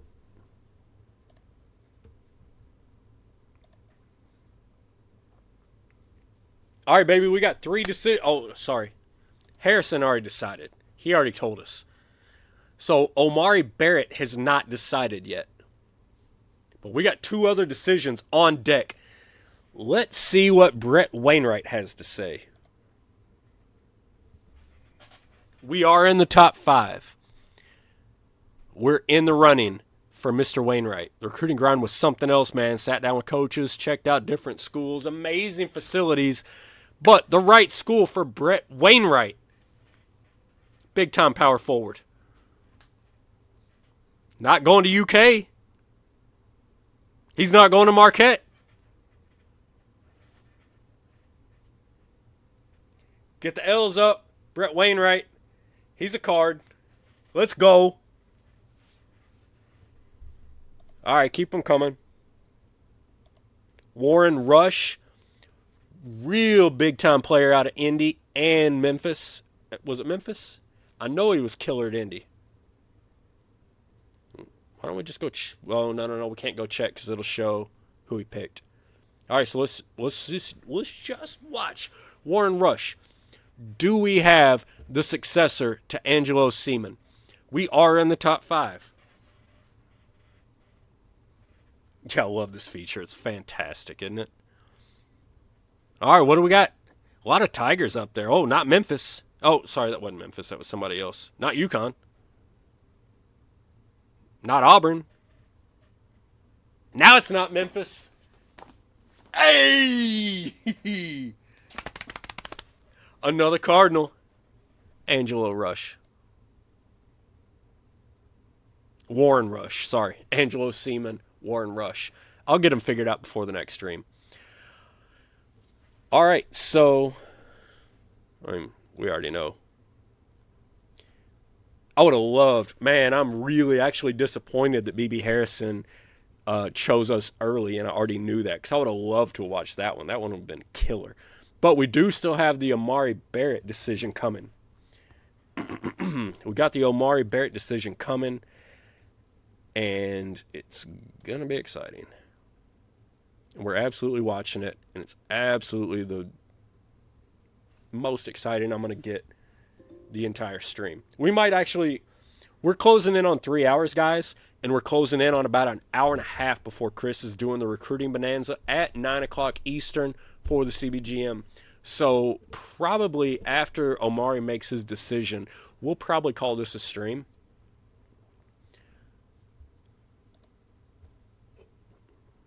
I just want to make sure I give Chris enough time to get himself set up. I don't want him to have to rush anything. What? Wait a second. All right, well, we missed it. I screwed it up. I hit the wrong button. And on top of that, we lost the guy that we lost our finale for the stream. Omari Barrett goes to K-State. Okay. Well, that's unfortunate. But our transfer dude is still just like a sophomore, right?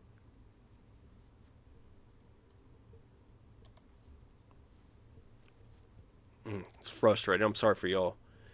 Yeah, Michael Miller's still a sophomore, and these 2 freshmen are fantastic. We do want to jump in and redshirt one of them. So let's go ahead and do that. Let's look at the roster.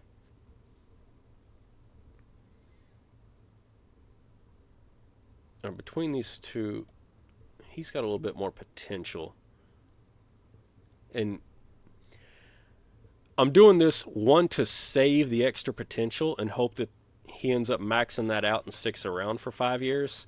And 2, I'm doing it because if forced into action, Jay Williams can at least play defense, whereas he cannot. So we're going to redshirt Braun. We're also redshirting Sean Dahl because we got Walton and Cole, both seniors. Now, I don't want to lose him. Let's make sure. Does he have any playing time? No, he's not concerned about playing time. Yeah, let's redshirt Dahl. And if he tries to transfer out, we'll see if we can hold on to him because we'd like to have him. But I think those are good for redshirts this year.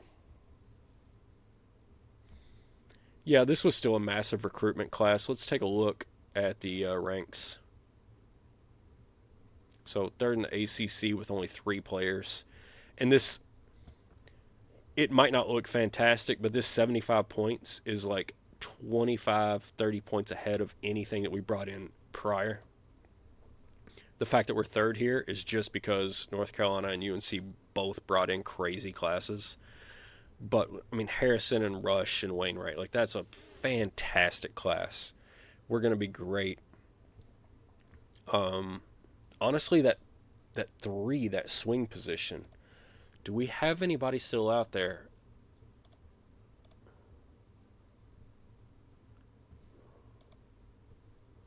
Because we didn't bring in a 3. We've got 2 seniors and a redshirt freshman. This guy isn't spectacular. We didn't even host him. We could try, though. Oh, we've got the money. The offer's already out. Let's give it a go. Like, why not? No reason not to, right?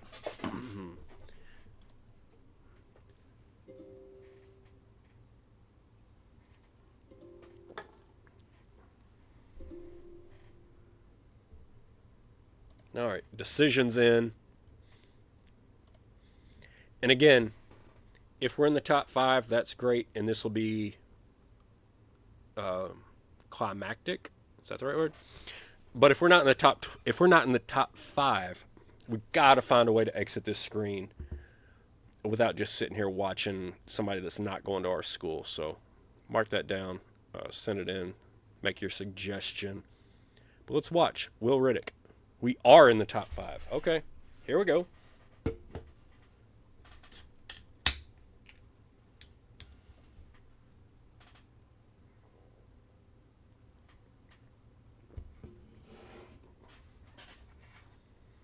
Look at Louisiana Tech hanging in there right up until they weren't. Not Kentucky. Come on, baby. Come on, baby. Come on, baby. We need a 3. He stole him at the end.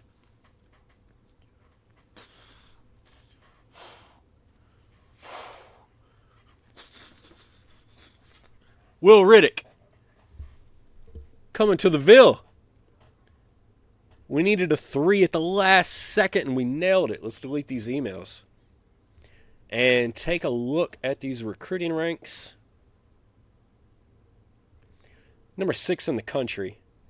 Looks like we are still third in the ACC. All right, Miami and UNC just pulled in some killer 5-star guys. We are getting there. We're going to be there very soon. Probably the next stream, we're going to be on that level. We're not quite there, but we're close. I mean, this is still number 6 in the country. Number 6 in the country. This is no joke. So let's take a look at Warren Rush, MVP at Memphis. Nothing on him from Indy. He might have been a... Oh, we just deleted all our emails. He might have been a East Coast Jam kind of guy. Will Riddick. 3-star guy. Top 25 at Memphis. Rotational player. That's fine. We needed him.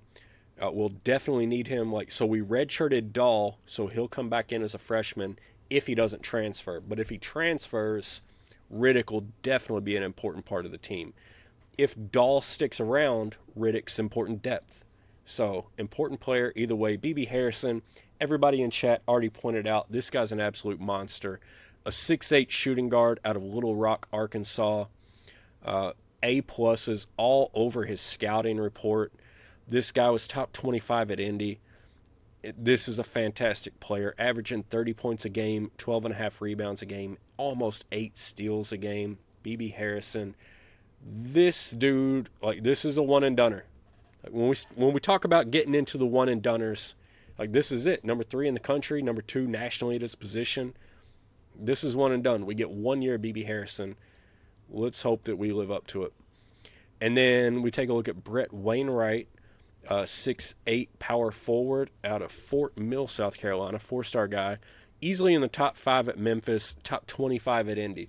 So another really good player. Not one and done. You know, he's number 48 overall nationally. So this is probably a player that, if he gets enough playing time, is going to stick around. And these are the kind of guys that you can build programs around. So Brett Wainwright, fantastic recruit. Very exciting recruiting class. Jumping in on top of a very exciting team that we already have. Let's take a look at that real quick. As we're sitting here, we're 2 hours and 55 minutes into the stream. We are an hour and 19 minutes away from the CBGM recruiting bonanza. As we take a look at this team, ranked number 20 in the preseason, after an Elite 8 finish, after another crazy recruiting session. Taking a look at this team, Michael Miller, the transfer point guard, 6'4", 207, 18 years old, out of Mechanicsville, Virginia, 4-star guy. Amir Greenberg, another 4-star shooting guard, played some fantastic minutes for us off the bench last year. Going to be relying on him a little bit more this year. Let's take a look inside here. 5 and 7 on the scoring and defense. Doesn't know the motion. That is problematic. So we will have to back down the strategy. Somebody remind me of that next stream. Greenberg knows the motion, 6 and 6. He's only really got the outside shot. That's unfortunate. He's a heck of a defensive rebounder. So, really, this is just a guy that fills in a spot on a roster. He can be a guy on a great team, but he's not going to be the guy. Take a look at Zach Shin, who's backing him up, and is actually a little bit more well-rounded. Good scorer, good outside shooter, good free throws, knows the motion well. Not impossible that I decide to start him over Greenberg. Dahl's going to be a backup. Let's take a look at Cole, who will start. 7 scoring, 4 defense, good outside shooter. What's Walton look like? Not as good. All right, so yeah, Cole's definitely the starter there. And then when we look at the 4 and 5, honestly, we're going to be starting Angelo at the 4. He's a really good inside shooter, but he's also got some mid-range and outside. He's really good scoring. He's a really Angelo Seaman is good at everything. He's good at everything, and he's going to play starters minutes from day one, even though he's not too concerned, which is nice. And he was ranked number 28 nationally. So you never know. We could get 2 or 3 years, maybe if we're extremely lucky, 4 years out of Seaman. And then we take a look at the absolute most pivotal player on the court for us. Jamie Davenport absolutely crushed it all last year. Really good scorer, really good defensively, really good rebounder, and good on the inside. Now, I think overall, if you just look at the ratings, I think Seaman's better. Even as a freshman. Right? Especially like the scoring attributes. But Davenport's absolutely killed it. He knows the offense. He knows all of the zone attacks. He's got the man-to-man. He's got the full court press. So he'll be the starter. But Seaman's going to play, and Seaman's going to play a lot at the 4. And this is going to be a team to contend with. Like, I think we can absolutely, depending on how Michael Miller does, that's what's going to kind of define our season. We can be really good. We can go back to the Elite 8, and we can press to go even further.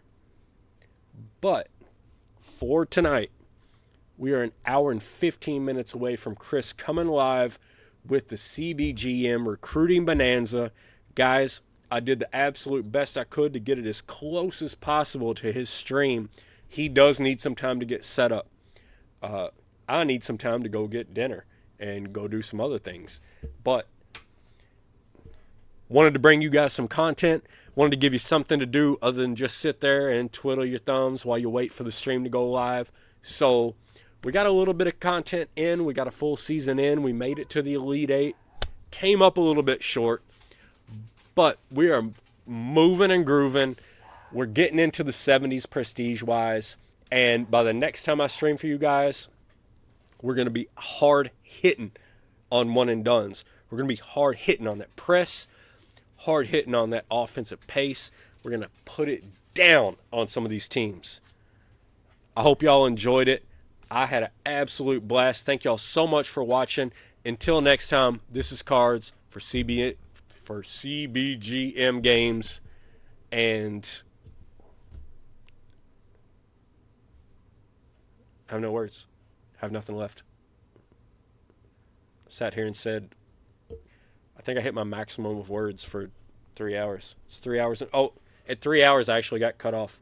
We're now at 3 hours and 50 seconds. I got cut off. I ran out of words. Not allowed to say anything else. I have to stop now. Sorry.